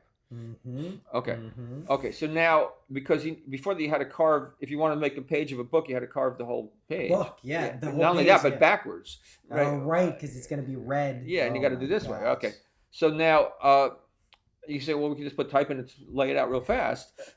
So they started printing, like between 1450 and 1500, more books were printed and distributed than from ancient world to that time. Yeah, wow. Because it was the explosion. It's like the internet of the age. Yeah, that's what it was. It was just like the internet. Just because the information then is freely dispersed amongst people who have the ability to parse it. Well, it's interesting because like what I hear, and I still want to hear about the Renaissance and all of this stuff, but I'm sure you can see the cyclical patterns that happen throughout time, and it certainly feels like we're in one now, where we're experiencing kind of a renaissance because of the internet. Right, because what's the distance, what's the gap between us recording this here me going home to my place in Red Hook 20 minutes away, 30 minutes away, and putting it out to thousands and dozens of thousands of people within a few days. That is such an amplifier in this reality that we have no choice but to kind of ramp up this spiral. See, so you also bring out an important principle. Yeah. The creativity follows the technology. Yeah, that's interesting. That's interesting. The creativity follows the technology. Well, here's where I'm at with all of this stuff. I've kind of opened up to this idea and like you, only based this off direct experience. No one told me this. No one said you should, believe this. That's just useless with everything. But this idea that our imagination is the only reality, that our sense of I am is the only real reality, and that this world isn't just conceptually a dream or kind of illusory or Maya or samsara, but is actually malleable in the same way that a dream is if you learn how to lucid dream. So I've been experimenting with these techniques to kind of prove that to myself, and as I've done that, I've been connected with things like the tarot and astrology and things that were foreign to me and kind of weren't unlocked. I kind of had Hermes come and open up those doors and make it make sense. And I've just kind of been sharing that for the past few months because I've noticed, as we were talking about a little bit off air, like I just appropriate states of consciousness now. I don't even, like, I just decided I wanted to be fearless. I decided I wanted to have clarity. I decided I wanted to meet my creative potential and express that in the world in a way that was both fulfilling and beneficial for myself and other people. And lo and behold, not only has that stuff happened, it happened so much fucking faster than I could possibly imagine. So to me, what your deck has helped solidify in my life, and I'm sure a lot of other people, is that the true alchemy, the true individuation, the philosopher's stone, the stuff that Jung was obsessed with and Marie-Louise von Franz was obsessed with, it's us. It's always been us. It's always within the individual. It's always there to be found. And if you go looking for it, it comes out in these amazing ways, or these decks that you've kind of called forth. And you were talking about like all these different decks you did across so many different modalities, like the Buddha deck, the vampire deck. Like it's all the same thing because you have tapped into this, what is it, the prima materia? Is that what they call it? Yeah, that's the thing you start with to do the process. Yeah, right. So it's pretty incredible. Well, see, like the prima materia is like they say it's the stone rejected by the builder. It's the most valuable thing in the world, yet we step over it every day. Every fucking day. See, so there's all these hints that it's right there. It's right there. And I think what trips people up is they want to externalize it. They want to believe it's outside. They want to believe the things that they think make them feel happy, whether it's another person, a relationship, whatever it is. That's the active mechanism. That's the operative principle. But it never is. It's always us. See, that's actually what Cordojeblon used that same idea of the prima materia to like he related it to the tarot, like are you familiar with Cordojeblon?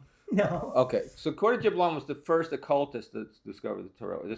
Oh, cool. And this is in the 1700s. So Cordojeblon, he was Swiss, but he lived in Paris, and he was a Freemason. He belonged to the Masonic Lodge in Paris, which is the same one that Voltaire belonged to, cool. And the King of France belonged to it, and Benjamin Franklin used to drop by. And cool, hang out, have a good time. Yeah, right. So hang out with the ladies. So I was gonna say it because everyone knows Benjamin Franklin. If you don't know, now you do. So he was connected, right? Okay, yeah. Okay, and he had this idea. He believed. Like he kept seeing, this is before Jung and all this stuff, right? Yeah. And he kept seeing that there'd be all these similarities between all these different cultures as they're studying more and more cultures around the world, right? Right. And especially this is like in the 1700s, Egypt was unfolding. There's no connection back then either, besides like boats and people traveling. So it wasn't like this there was no information superhighway. There was no internet, right? Yeah. But there were books. Right, books, but slow with books. Yeah. Okay. Yeah. But he wanted to write a book. So. Right. Okay. Yeah. Okay. And he's pulling together things. And he's one of the founders of the whole science of etymology. Cool. But he's really bad at it. The first people usually aren't the best at it. They are the first, but they might not be the best. Yeah. Because he just sort of said, well, this sort of sounds like that must be connected. That sounds like me. just drawing these connections just out of his ass, basically, right? Okay. Totally. So the thing is, he wrote this series of books called Monde Primitif. So his idea was that there was this ancient society of really enlightened masters, and that all our philosophy and magic and religion is a bastardized version of this initial pure society that was ruled by these enlightened masters. Totally. Okay, which is just an archetypal myth in itself. It's the myth of the Golden Age. Exactly what the Egyptians and ancient Greeks and all these people believed, that that one time the gods lived on Earth. Yeah. And you find it all over the world. It's like one of the basic archetypes. But he thought it was a real history. Yes. Okay, so he's trying to prove it by showing all the similarities between different cultures, and also working with words. Yes. And the thing is, in the 8th volume, it had 9 volumes of came out of Monde Primitif, right? And he would sell them. He'd get pre-orders on them, which is exactly what I do with my tarot decks. Right. Yeah. You get pre-orders to help pay for the printing. Of course. And the King of France would buy, he'd buy a whole bunch of them to his friends, and at each volume. So it's like the original Kickstarter. So there was only 9 volumes he did. He would have kept going, but he died because basically he did some experiments with Mesmer. Mesmer killed him. Thanks, Mesmer. Accidentally with his electron. Yeah, he's trying to mesmerize people. Yeah. Okay, so but in 1781, the 8th volume came out. Yeah. Okay, so the 8th volume of Monde Primitif, way in the back, it starts on page 365. It's an easy page to remember because of the number of days in a year. Days in the year. Yeah. So the thing is, he has this article about the tarot, and he said that he was this German countess, this unnamed German countess, was in Paris, and he went to her salon, her apartment. Yeah. And they were playing cards. Okay, and they're playing tarot, which wasn't, at this time, tarot wasn't so well known in Paris. It was still being played more in southern France, but the German countess knew about it, I guess, from Germany. Right. And when you say being played, it was a game. Yeah, because it's a game. Yeah, I mean, basically the cards were originally a game. Right. They're the ancestor bridge. Right. What a great name, bridge, for all of this, by the way. Okay. Yeah. Okay. I mean, bridge is evolved version of the tarot game. Amazing. There was Whisk, and there's all these different versions came about. Okay, so she's playing the game, and he looks at the cards, and he's saying, "My God, this is an Egyptian mystery." And he recognized the Hermetic philosophy in them. Yes. Okay, which was real. Yeah. Okay, but he decides it must have come from ancient Egypt. Because, he's putting, but it's a theory. He puts forth these ideas as theories. It's not like he's, saying, look, I saw this seems to be like this. No, it's a hypothesis. And everything in his books are hypotheses. Yeah. So, but the story is, he says he saw the world card, and he realized that this is the Hermetic myth, right? And he started looking at all the cards, and he started explaining to everybody that messed up their game. Yeah. and he said, and then he came up with this theory. So he realized that the ascended masters, our last contact was in ancient Egypt, and they wanted to leave us a book of the mysteries of the world. Right. You see, and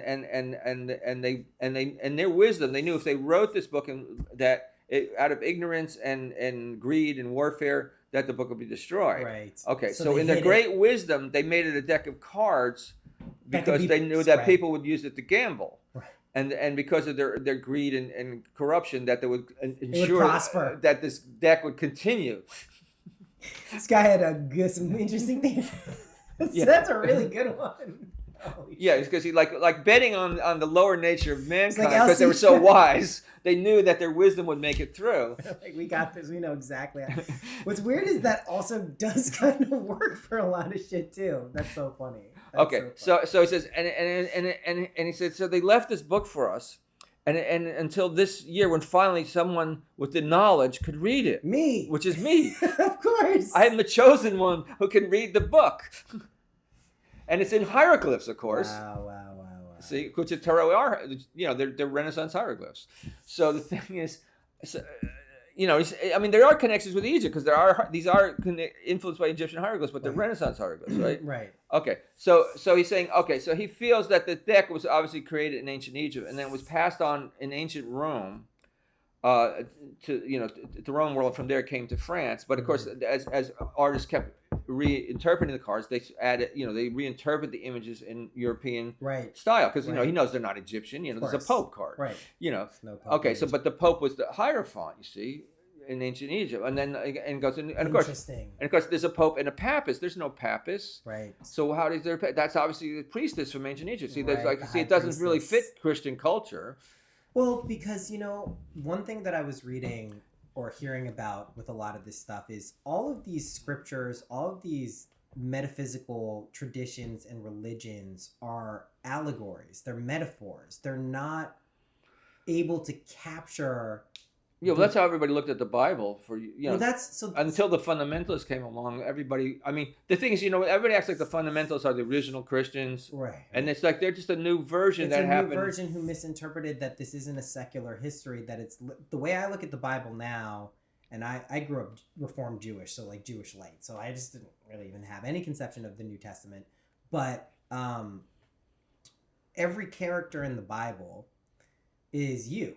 They're all psychological states that we move through. And if you look at it metaphorically and allegorically and symbolically like that, it makes total fucking sense. If you look at it like literally, there was this dude and he did this and there was this dick. Well, especially when you look at the original, the Torah and the Pentateuch, the first 5 books. Yeah. Like that's why the Kabbalah was developed because basically Kabbalists have told me that the reason that they look at it symbolically and interpretively and go way, they do really obscure things to find symbolism in it, like gematria, numerology, and all of this stuff. And, because if you read it literally, it sounds horrible. Well, and it just it's like God's not good. He's not good, and that's what I didn't understand, that Yahweh or Jehovah is alchemically, if you break it down, it is Yod He Vav He, and the Yod is the Jod, the Jah is the unconditioned awareness, this sense of I am. The He is a desire that springs within a person. This is the selective masculine energy that says, hey, I want that. The vow is the feeling aspect, which binds the objective witnesser of the desire to the actual desire. That's the feeling. And then the last hey is just accepting that it's done. Thy will be done. It allows it to happen. When I started getting these pieces of information revealed to me, I was just like, holy shit. I never thought I'd be into the Bible, number one. I never thought I'd be able to not only understand it metaphorically from when it's explained to me, but find other stories that haven't been covered and be like, oh, whenever you see the number 5 in the Bible, it's your senses. Just think of it what does it have to do with your 5 senses? It's allowing your senses to process kind of information that doesn't fit with our analytical and logical mind. So part of this for me has been kind of accepting and realizing this Rastafarianism concept of I and I, which is, I didn't know this about Rastafarianism. It's strict biblical interpretation. It's straight from the Bible. It's this concept of I and I, big I, God, little I, you.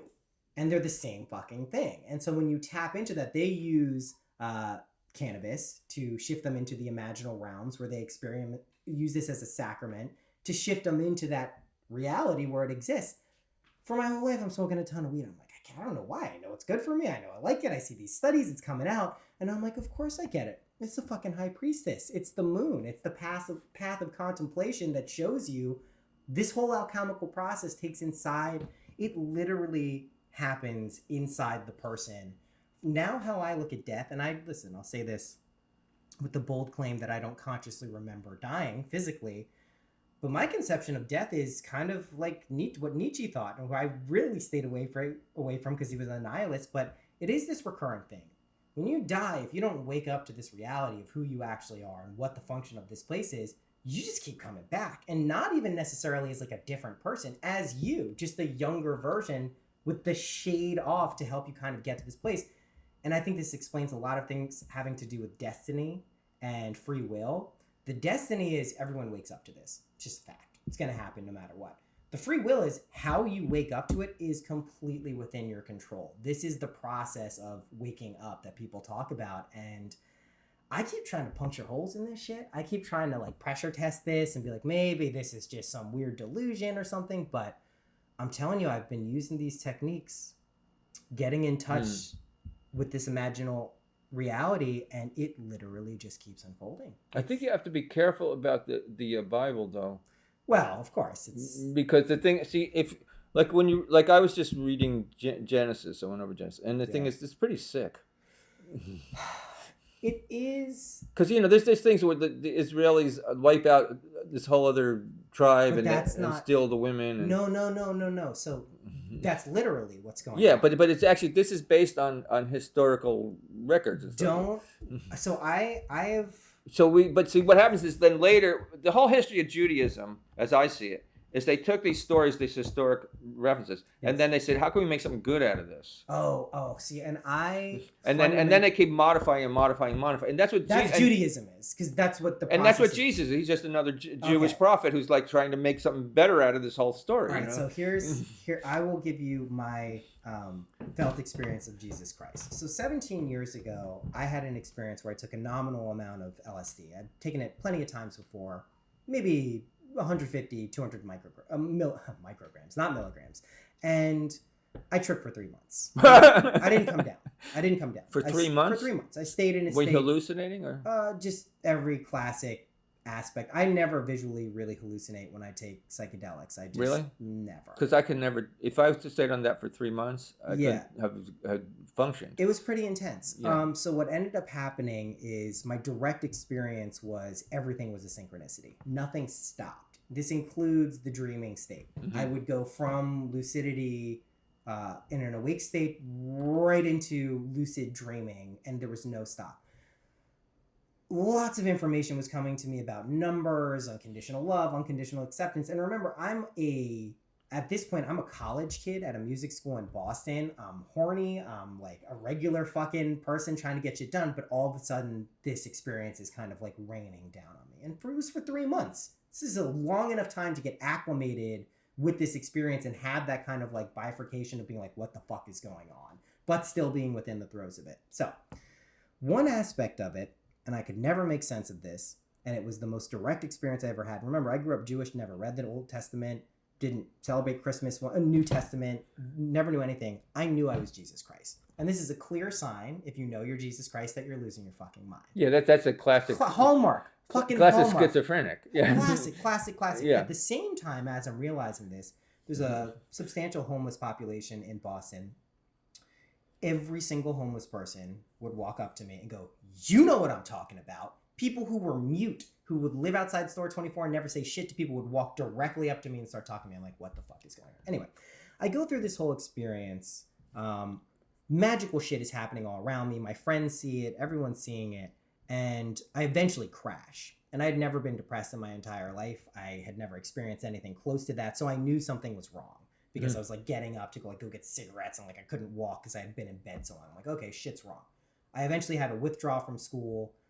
My friends and my family, I see a psychiatrist. What school were you in? I was in Berkeley College of Music.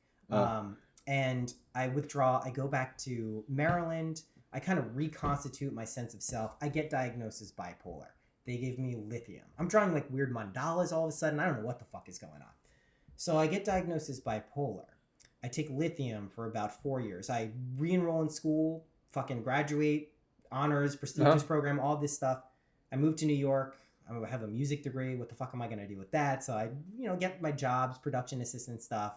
And it occurs to me that like, I don't think I'm fucking bipolar. I think that was some weird fucking experience. And I'm pretty sure I'm not. So let me do this above board. Let me go to my mom. Well, my family. Do you get depressed? Never. So if you don't get depressed, how are you bipolar? Well, I was depressed one time. This was an up and a down. Okay, so you had your crash basically. I had my crash because what happened was, and now I can actually I'll relate it to. But you don't keep having recurring depression. No, never. Then how you can't be bipolar? I don't have manic. Well, that's what I was realizing. I was like, I think this is some other thing that happened to me. So I went and I eventually got off lithium. Went to a psychiatrist. Was like, I don't think I need it. Went to my family. Was like, I don't think I need it. Did it above board. Didn't want to just stop taking it just because I felt that would be a nice way to ease into it. So anyway, long story short. I get involved, with, I had that Maharaji experience, the same one where you felt the heat. I'm in reconstituting myself right after this big break from kind of consensus reality. I find myself at the Omega Institute, and there's the Ram Dass Library.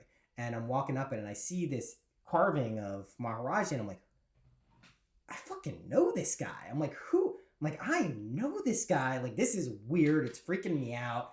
So I'm like, okay, whatever. Eventually end up working with them, find out who Maharaj is. I'm like, holy shit, that's really weird. Okay. Go back about 6 months from where we are now. I start hearing this guy, Neville Goddard, a new thought, new age type guy, popular, wanes in popularity. And he starts talking about... Well, he has a lot about... Christian mysticism. Yeah, but it's also about how basically like positive thinking creates your reality. Basically that the only... this is the stuff he starts talking about. So he had two different aspects of his life. He had what he referred to as the law, which is what essentially your consciousness creates reality. If you want a house, you imagine you're in the house, you get the house. That's it. Boom. Yeah. But then at a certain point, he had these mystical visions that were basically living out biblical prophecies. And he wouldn't shut the fuck up about it. And his crowds got smaller and smaller. And they're like, yo, dude, can you start talking about the houses and cars again? Yeah, right. Because that's why we really want houses and cars. Right. We don't give a shit about being God. But anyway, I'm listening to these talks. So I hear, because of this podcast, someone talk about Neville Goddard. They told me to basically blah, blah, blah, blah. I go on this peer-to-peer file sharing service just to see if there's talks by him. And I find a treasure trove of like 80 talks in his voice talking. So I'm listening to these things. I'm listening. And I'm like, what the fuck is this guy talking about? He's talking about Jesus Christ. He's talking about imagination. And his conception, it just hit me so hard because this is exactly what I experienced is none of this shit is historical because point in fact, nothing in linear time actually exists. Time is a concept. We know this if you go deep enough into a psychedelic or meditative experience that it's just an ever-present nexus of flowing stuff that we smush down into a spectrum of experience so we can parse this place because this is a fucking place and we need to be able to navigate it. So there's no such thing as historical accounts of what the Bible is. He says, however, if you look at it as an allegory, as a metaphysical kind of psychological map of the states that people go through, culminating in the Old Testament with Moses getting this information and bringing it down to earth alchemically. He says the New Testament is the flower of the plant of the Old Testament, which culminates in a state of consciousness, not a person, called Jesus Christ. And that is the awakening and remembrance inside your own skull in Golgotha of holy shit, I am, that big I and that little I. Now, most people when they get to this point have what I originally had 17 years ago, which is this harsh rejection of this truth. Because if this is true, you're God. It means you literally create all of this, and everyone is doing it. And when that whole religions are set up to tell you that's sacrilegious. And that's sacrilegious. And more importantly, your logical, analytical parts of you have a hard enough time kind of navigating this world and the Trumps and the people who bother us as it is to take on all literally of the responsibility of the universe and the multiverse of everything. We're like, fuck out of here. That's not it. However, as I experimented with these techniques and started trying to really integrate and synthesize all this stuff, I 100% believe this. And I don't walk around thinking I'm Jesus Christ and like I'm some special Messiah, but I know this is a process. Well, see, the difference between the schizophrenic and the mystic is the schizophrenic says, I'm Jesus Christ and you're not. Correct. Exactly. Where the mystic says, I'm Jesus Christ and so are you. So are you. Right. That's the Campbell quote, right? The psychotic drowns in the same water as the mystic swims in delight in. Yeah, right. That's the thing. Yeah.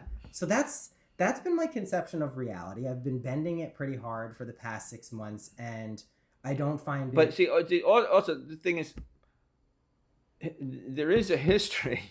There is. Yeah, and the thing, and not every this thing that the way you're looking at the Bible also is a current revelation that was not always known in the past. But the thing is, what was known in the past wasn't at all what the fundamentals say either. That's a thing that came about. Different. That's a thing that came about in the mostly in the 1800s when it was a reaction to the Age of Enlightenment and science, and they were trying to apply scientific certainty to the Bible, right? Which is absurd. No one ever looked at it that way. Well, you couldn't because there's clear discrepancies between the texts. Yeah, it doesn't even make sense. It doesn't jive, sense. Right? Like if you look at Genesis, for instance, right? Okay, so there's all this contradictory stuff, the animals are created and then Adam and Eve are created, right? Okay, but then in the second version, Adam and Eve are created, then the animals are created so they can name them. You know, so they change the order, right, from one story to the But next. that's your clue that it's Yeah, never meant to be literal. No, it wasn't meant to right. be literal. It is literally. I mean, it's true. There's never meant to be literal, but not everybody. Well, people misinterpret. They interpret, but they didn't interpret it literally. They interpret it literally, in all different ways. Well, I would actually say that all of those ways are literal. So like a lot of people think the Bible was written by men as an oppressive kind of tool to keep people down. That's also a literal interpretation of what it is. The symbolical interpretation is that if you hear of Noah's Ark, he's not building a physical boat. He's building an imaginal ark. It's made out of love. The waters aren't physical waters. They're the psychic waters that drown people if you don't know what the fuck is going on. It's like the people who smoke weed and can't handle that shit. Your waters are too high. You're drowning. You don't have the boat to lift in.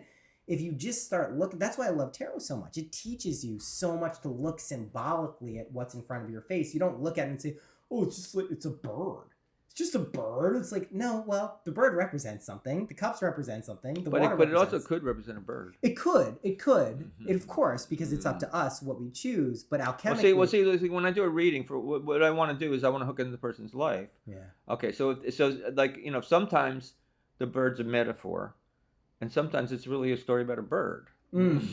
And I would probably... And you have to be open to both those things. Well, it can be a story about a bird, but I think what we call a bird is essentially a metaphor for a state of consciousness. I look truthfully at I don't get weird about it. You know, in these conversations I will, but I look at everything as a reflection of a state of consciousness. It to me, that is a felt and present reality that is navigable too. It's not something that prevents me from engaging.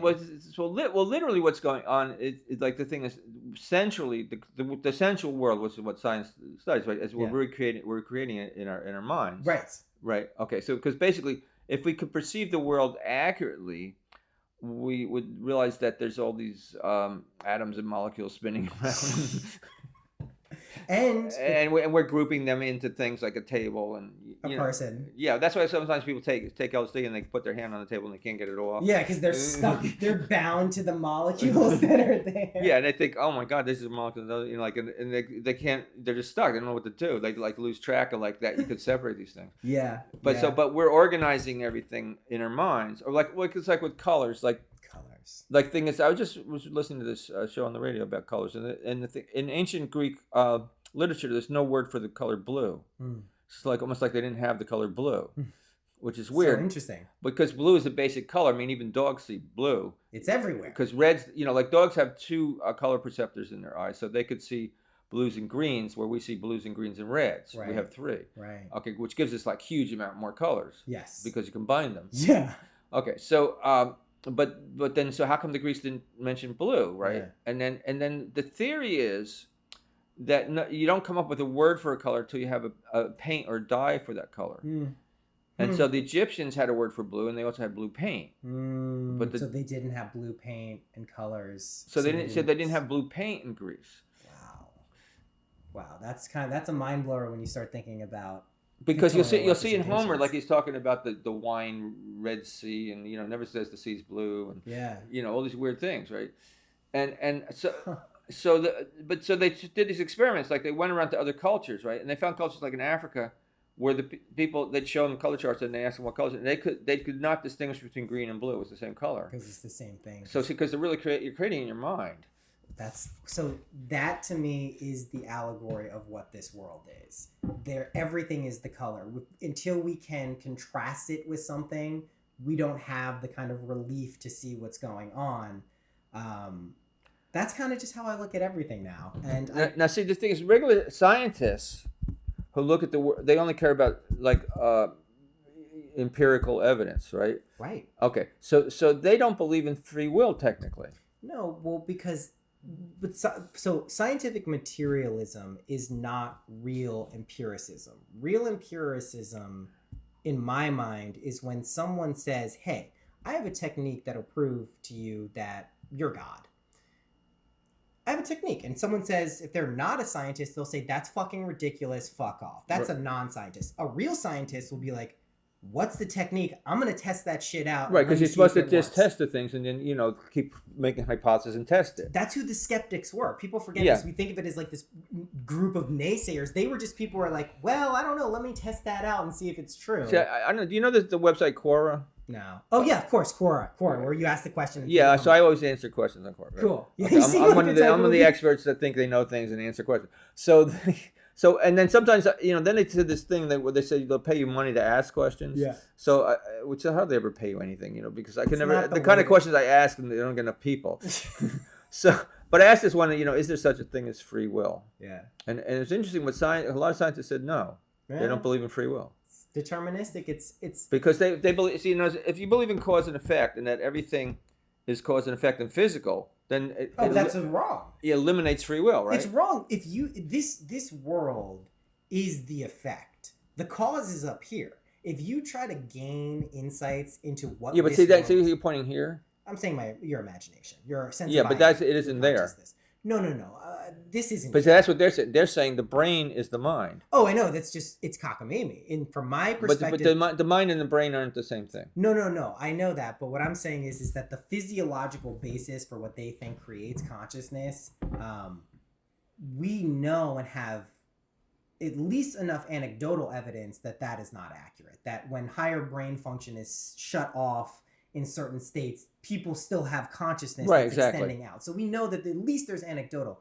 All I know is that the scientific world is having to deal with an existential crisis, which is on one level we have Newtonian physics saying this is how the world works. And then when you get down to the quantum level, all bets are fucking off. Like non-locality is a thing, the observer principle, all of these things that completely break open how we perceive our world. And I think I used to be harsh on the scientific materialist because it just seems so foolish. And now I actually have quite a bit of compassion because it is going to really feel like this world is getting ripped apart in the coming years. As just to be clear, my conception of in linear time, if we're accepting it as real, it is becoming much more apparent that your imagination, your sense of consciousness, this sense of I am, is the creative genesis of this world. And,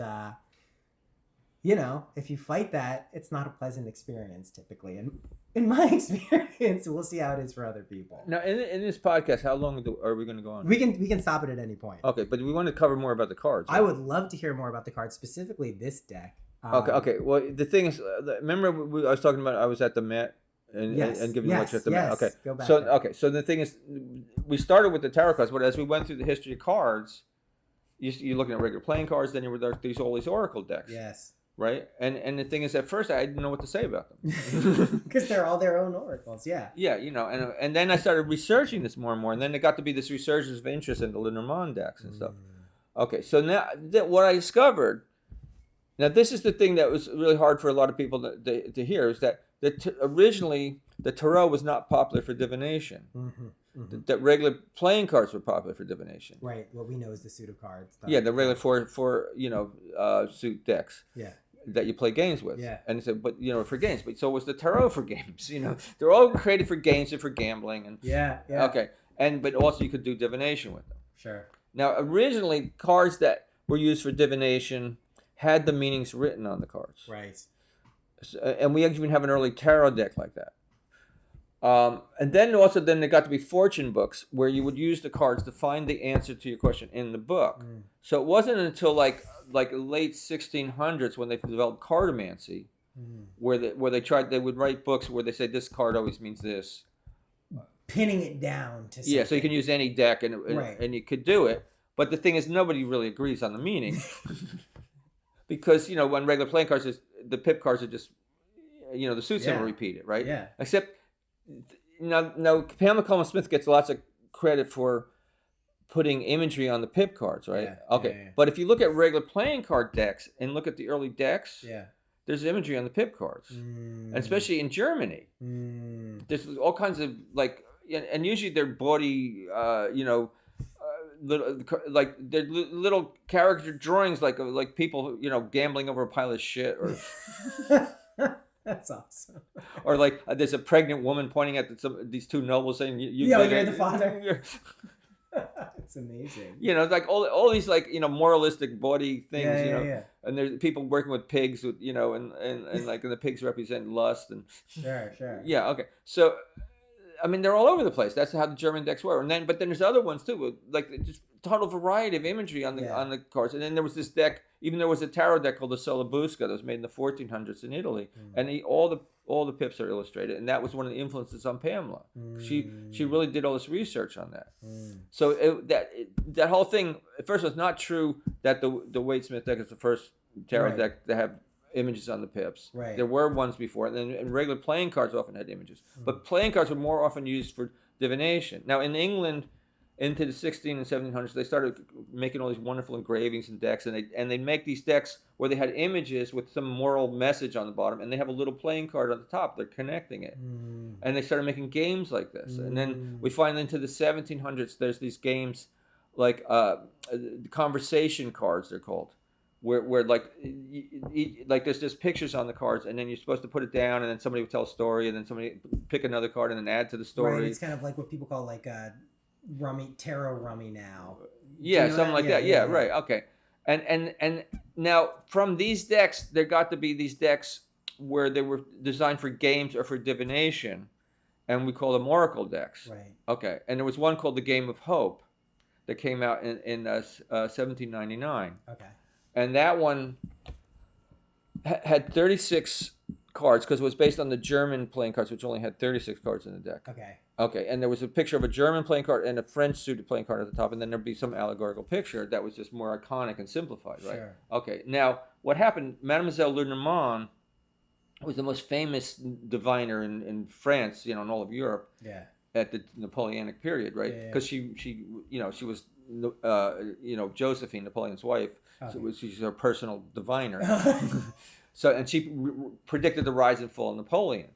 So that made her like super fan. You know, that it was like, remember Jean Dixon? No. She was a psychic back in the 60s, and she predicted that the Kennedy assassination. Oh wow.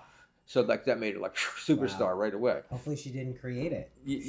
No, I don't think she did. But she's picked up on it somehow. Yeah. Psychic, but that made it like, oh, she was it, you know. Yeah. So, but the original one was Mademoiselle Lenormand, Right. Marie Lenormand. Lenormand just means she comes from Normandy. Yeah. So, Normand. Got it. yeah. So the thing is, when she died in the early 1800s, I think it was 1845, sometime around there. Sure. Okay, so she was so famous they couldn't, they couldn't let her reputation slip away without trying to make money on it. Right. That's how it works. Right. Okay. So like for instance, there were 4 books that came out that said they were all her autobiography, Yeah. and they were all different. She was very prolific and had led a lot of different lives. Okay. So then the French came out with a deck called Le Grand Lenormand, right? Which had 52 cards based on a regular 52 card deck, and every single card had a little playing card in the corner, but then it also had a constellation, an image from Greek mythology, some symbolic images, a flower, right. Everything you could put on a card. Just they're jamming it in. Yeah, and then had books on numerology and plant divination. And Yeah. that went with it. Okay, now the Germans, like a year or so later, I think it was 1847, I guess it was when it came out. Yeah. Okay, so approximately, they came out with the Petit Lenormand, which was based on the German card deck, and it had 36 cards, but it had a French suited card at the top, but it was just like the German deck, where it doesn't have the 2s, 3s, 4s, or 5s. Gotcha. Okay, so and then they'd have these iconic images, and they said that they call it the Lenormand, but it was basically the Game of Hope. They just took the Game of Hope and just dropped one of the cards, and then and said it was Lenormand deck. Now Lenormand never used these kinds of decks. No, of course not.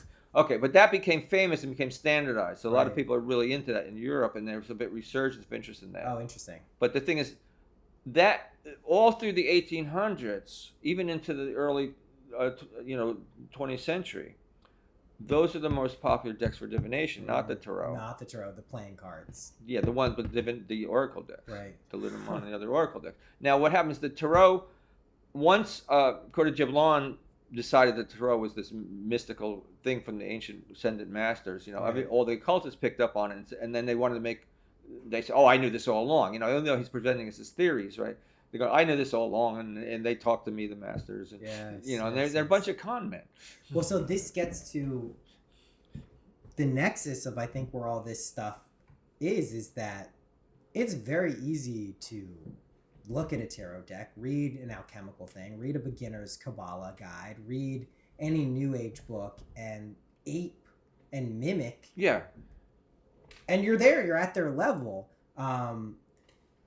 To plunge deeply into the roots of this, not just historically, although that's very important because it gives you the context needed often, but like personally, psychically, emotionally, spiritually, that is the harder work, right? That's the... Well, the thing, see, to me, the whole point of divination, like the word divination, the root word is divinity. Right. It means to talk to the gods. Yeah. That's really, okay. So basically the way I look at it, it's like what I call the higher self. Yes. Yeah, okay. That inner wisdom that's in you. What I'm trying to do is I'm putting out the cards to talk to that inner wisdom and draw out the inner wisdom, and I'm trying to draw it out, and that inner wisdom is connected. Like you and I have the same inner wisdom. Right. It's the same thing. Yeah, and we're drawing that thing out so it can talk to us. With these. Yeah, and it's like, so we can tell a story with them and draw it out. The things that with the tarot cards, Atala, who was a French, he was an art dealer, dealt in prints, and he was also an alchemist, and he wrote books on card divination, was really playing cards. And then once Coeur de Jablon's book came out, he's like seized on the tarot, and of course I knew this all along, Yeah. Okay, so he redesigned the tarot deck and created the first occult tarot deck that's supposed to, express the occult philosophy from ancient Egypt. Right, explicitly. And that was called the Grand Tarot, the Grand Etala Tarot. Okay, and that was the most popular tarot deck all through the 1800s. See, there wasn't any Wade Smith deck. Right, of course. Yeah, and that was the only tarot deck, and the people actually used that for divination, along with. So that was kind of the But the thing is, most people were using oracle cards. They were much more popular, like Lenormand decks. And now there's this whole resurgence of people making their own oracle decks are everywhere. Yeah, well, I'm doing oracle decks too, like this is an oracle deck. Yeah. It's so cool. And I did the Burning Serpent Oracle, and then I recreated the like the New York Lenormand deck, and because I collect historic decks, and a lot of decks I collect are oracle decks, because that's more what there is that you can collect, because that's what there weren't any tarot decks. Yeah, it didn't exist. When I have tarot cards from the 1700s, I have to buy one card because they're so old. So, as we're winding towards the end of this amazing story and journey through tarot and your own kind of explorations with it, what would you say to someone who hasn't yet penetrated the veil or gotten into it yet? We've spoke about it, we weaved around it, kind of the practical use. Oh, well, you know what I'm going to say. They should buy my book. Yeah. Don't worry, there'll be links to all that shit in this. This is what the vehicle is. I mean, I wrote this whole. Look at this book. See, I wrote this whole. I was looking at it when I was asking the question. But I mean, like, to you, there was something that led you to write that book. There was something that you found. The thing is, from the beginning, like I was telling you, when these messages came to me, I would corner my friends and talk to them about it, and they said, "Look, you can't just go around trying to corner. Leave us the fuck alone. Write a book." Yeah, you're supposed to write this down so you can come to it when they want to. You can't just tell everybody your book. We're not dissimilar, my friend. I love it, but now there is the book that exists. And... because the first book was the one that went with the alchemical tarot, right? Yeah. And then finally, I was Mitch Horowitz. You know him. He's been on the podcast. Yeah. Well, and because he talks a lot about this same stuff you've been talking about. Yeah. Okay. Well, he was the editor at he's the one who tipped me off to Goddard. Yeah, at Torture Penguin. Right. Okay. So he came to my lecture at the New York Open Center, and he said, "I want you to write a book on the tarot." Okay. So I gave me a contract, and I wrote the book, and it's still in print, and it was called The Tarot: History, Symbolism, and Divination. And thing was, I started writing the book. And he says he wanted it to be this basic book, like sort of, like there were these older books. Eden Gray book, like that was actually published by Penguin, and that was sort of like a standard book back in the 60s or whatever when it came out. Okay, and he wanted to have a new version of that with all this insight I was talking about in my lectures, right? Bringing in all this history and stuff. Right. Okay, so I started writing the book, and then we're arguing back and forth because he says, well, this has to fit a certain price range. It's got to be a certain size. You've got to be able to sell it. He's trying to pin you down. Yeah. Okay, so good luck. Yeah, well, he did. No, he did. I know because Mitch is good. Yeah, he did, but he didn't. But at a certain point, he had to give up too. So, so he had to go to his publisher, because he was the head of Torture, but then under Penguin, right? Right. Okay, so he had to go to them and say, look, we want to make this a bigger book, right? Because I can't pin him down any more than this, right? Okay, so that came out. Okay, and we sent it out, for reviews, because they print up copies of the book and send it out to get reviews, and it went to the book list, which is the American Library Association periodical. Okay, they gave it a starred review, and they said this may be the best book ever written about the Tarot. Wow. So I remember when the review came to me, and I told Mitch on the phone, and he said, "Wow, that's really good." And then he hung up, and then he called me back. That's really great. What was it? It's not good. This is best. You don't get better than best. Yeah, this is really great. So then we sold out the first printing of the book sold out in a month. Okay, so then he printed the second printing, that sold out in 2 months. And then so they did a really big printing, and then see on the second printing we put that review right on the cover. This may be the best book ever written about the Tarot. So and it's still in print, the book, But the thing is, I always wanted to revise the book, and I talked to Mitch about it. He goes, I don't think we're ready, and then I started my own publishing company. So I said, okay, I'm going to make my own book, and now I don't have Mitch to hold me back, which is, I understand what he was doing because I ended up with this book. You realized the constraints were not there to vex you. They were the book weighs 3.5 pounds now, and it costs a fortune to mail it to Europe. That's too fucking. So I worked out a deal where I had my printers in China, and I had them send the books right to Watkins Books in London. So that's in Europe. You can buy it from Watkins Books, and you don't have to pay for the shipping.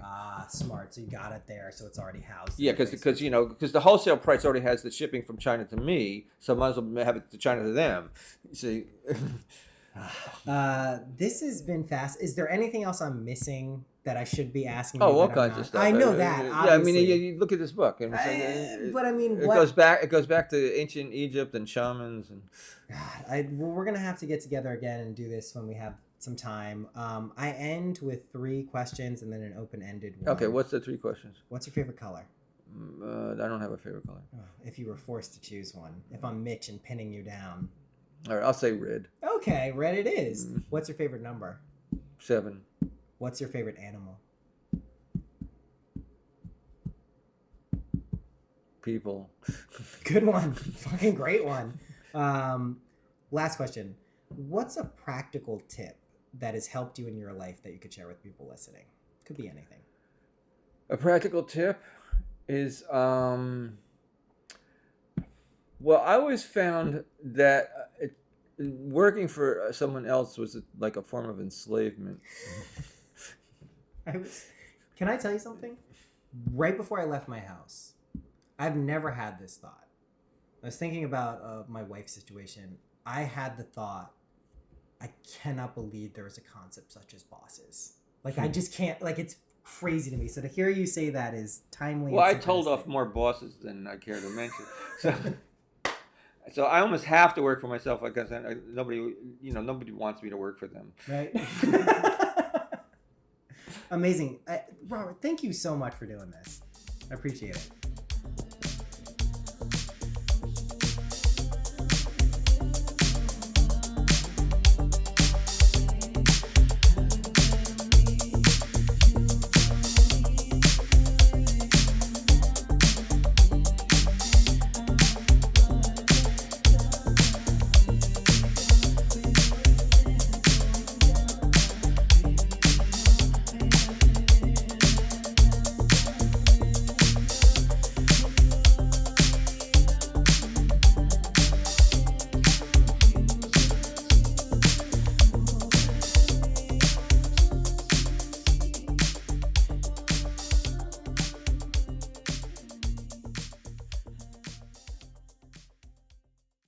Thanks for listening to that episode. If you're here past the music, man, good for you. It was a long episode. It was pretty cool, though. As I was editing this, there's a woodpecker outside. I mentioned it in the intro, and it occurred to me that when I was recording this originally with Robert a few weeks ago, there was a woodpecker right outside, and I mentioned it to him. So let's look up, what do we think woodpeckers mean? What do we think a symbolic meaning of the woodpecker? Let's look it up.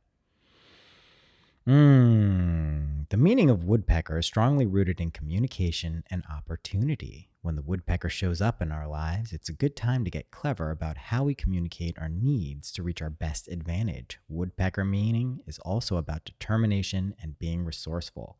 To be sure, the woodpecker is an attention grabber, and those who claim this amazing bird as their totem will attest to its ability to shake up awareness. Oh, shit. Oh, man, if you stayed into... All right, remember, I'm going to do like a mini thing at the end here. This is like, it's the worst way to... This is secret information. This is why we don't put it up front. All those people think they're like, I love synchronicity. It's so good. Yeah, did you say the end of this fucking 2-hour podcast? Probably not. And you're going to miss this mini episode, and I'm not going to break it up. All right.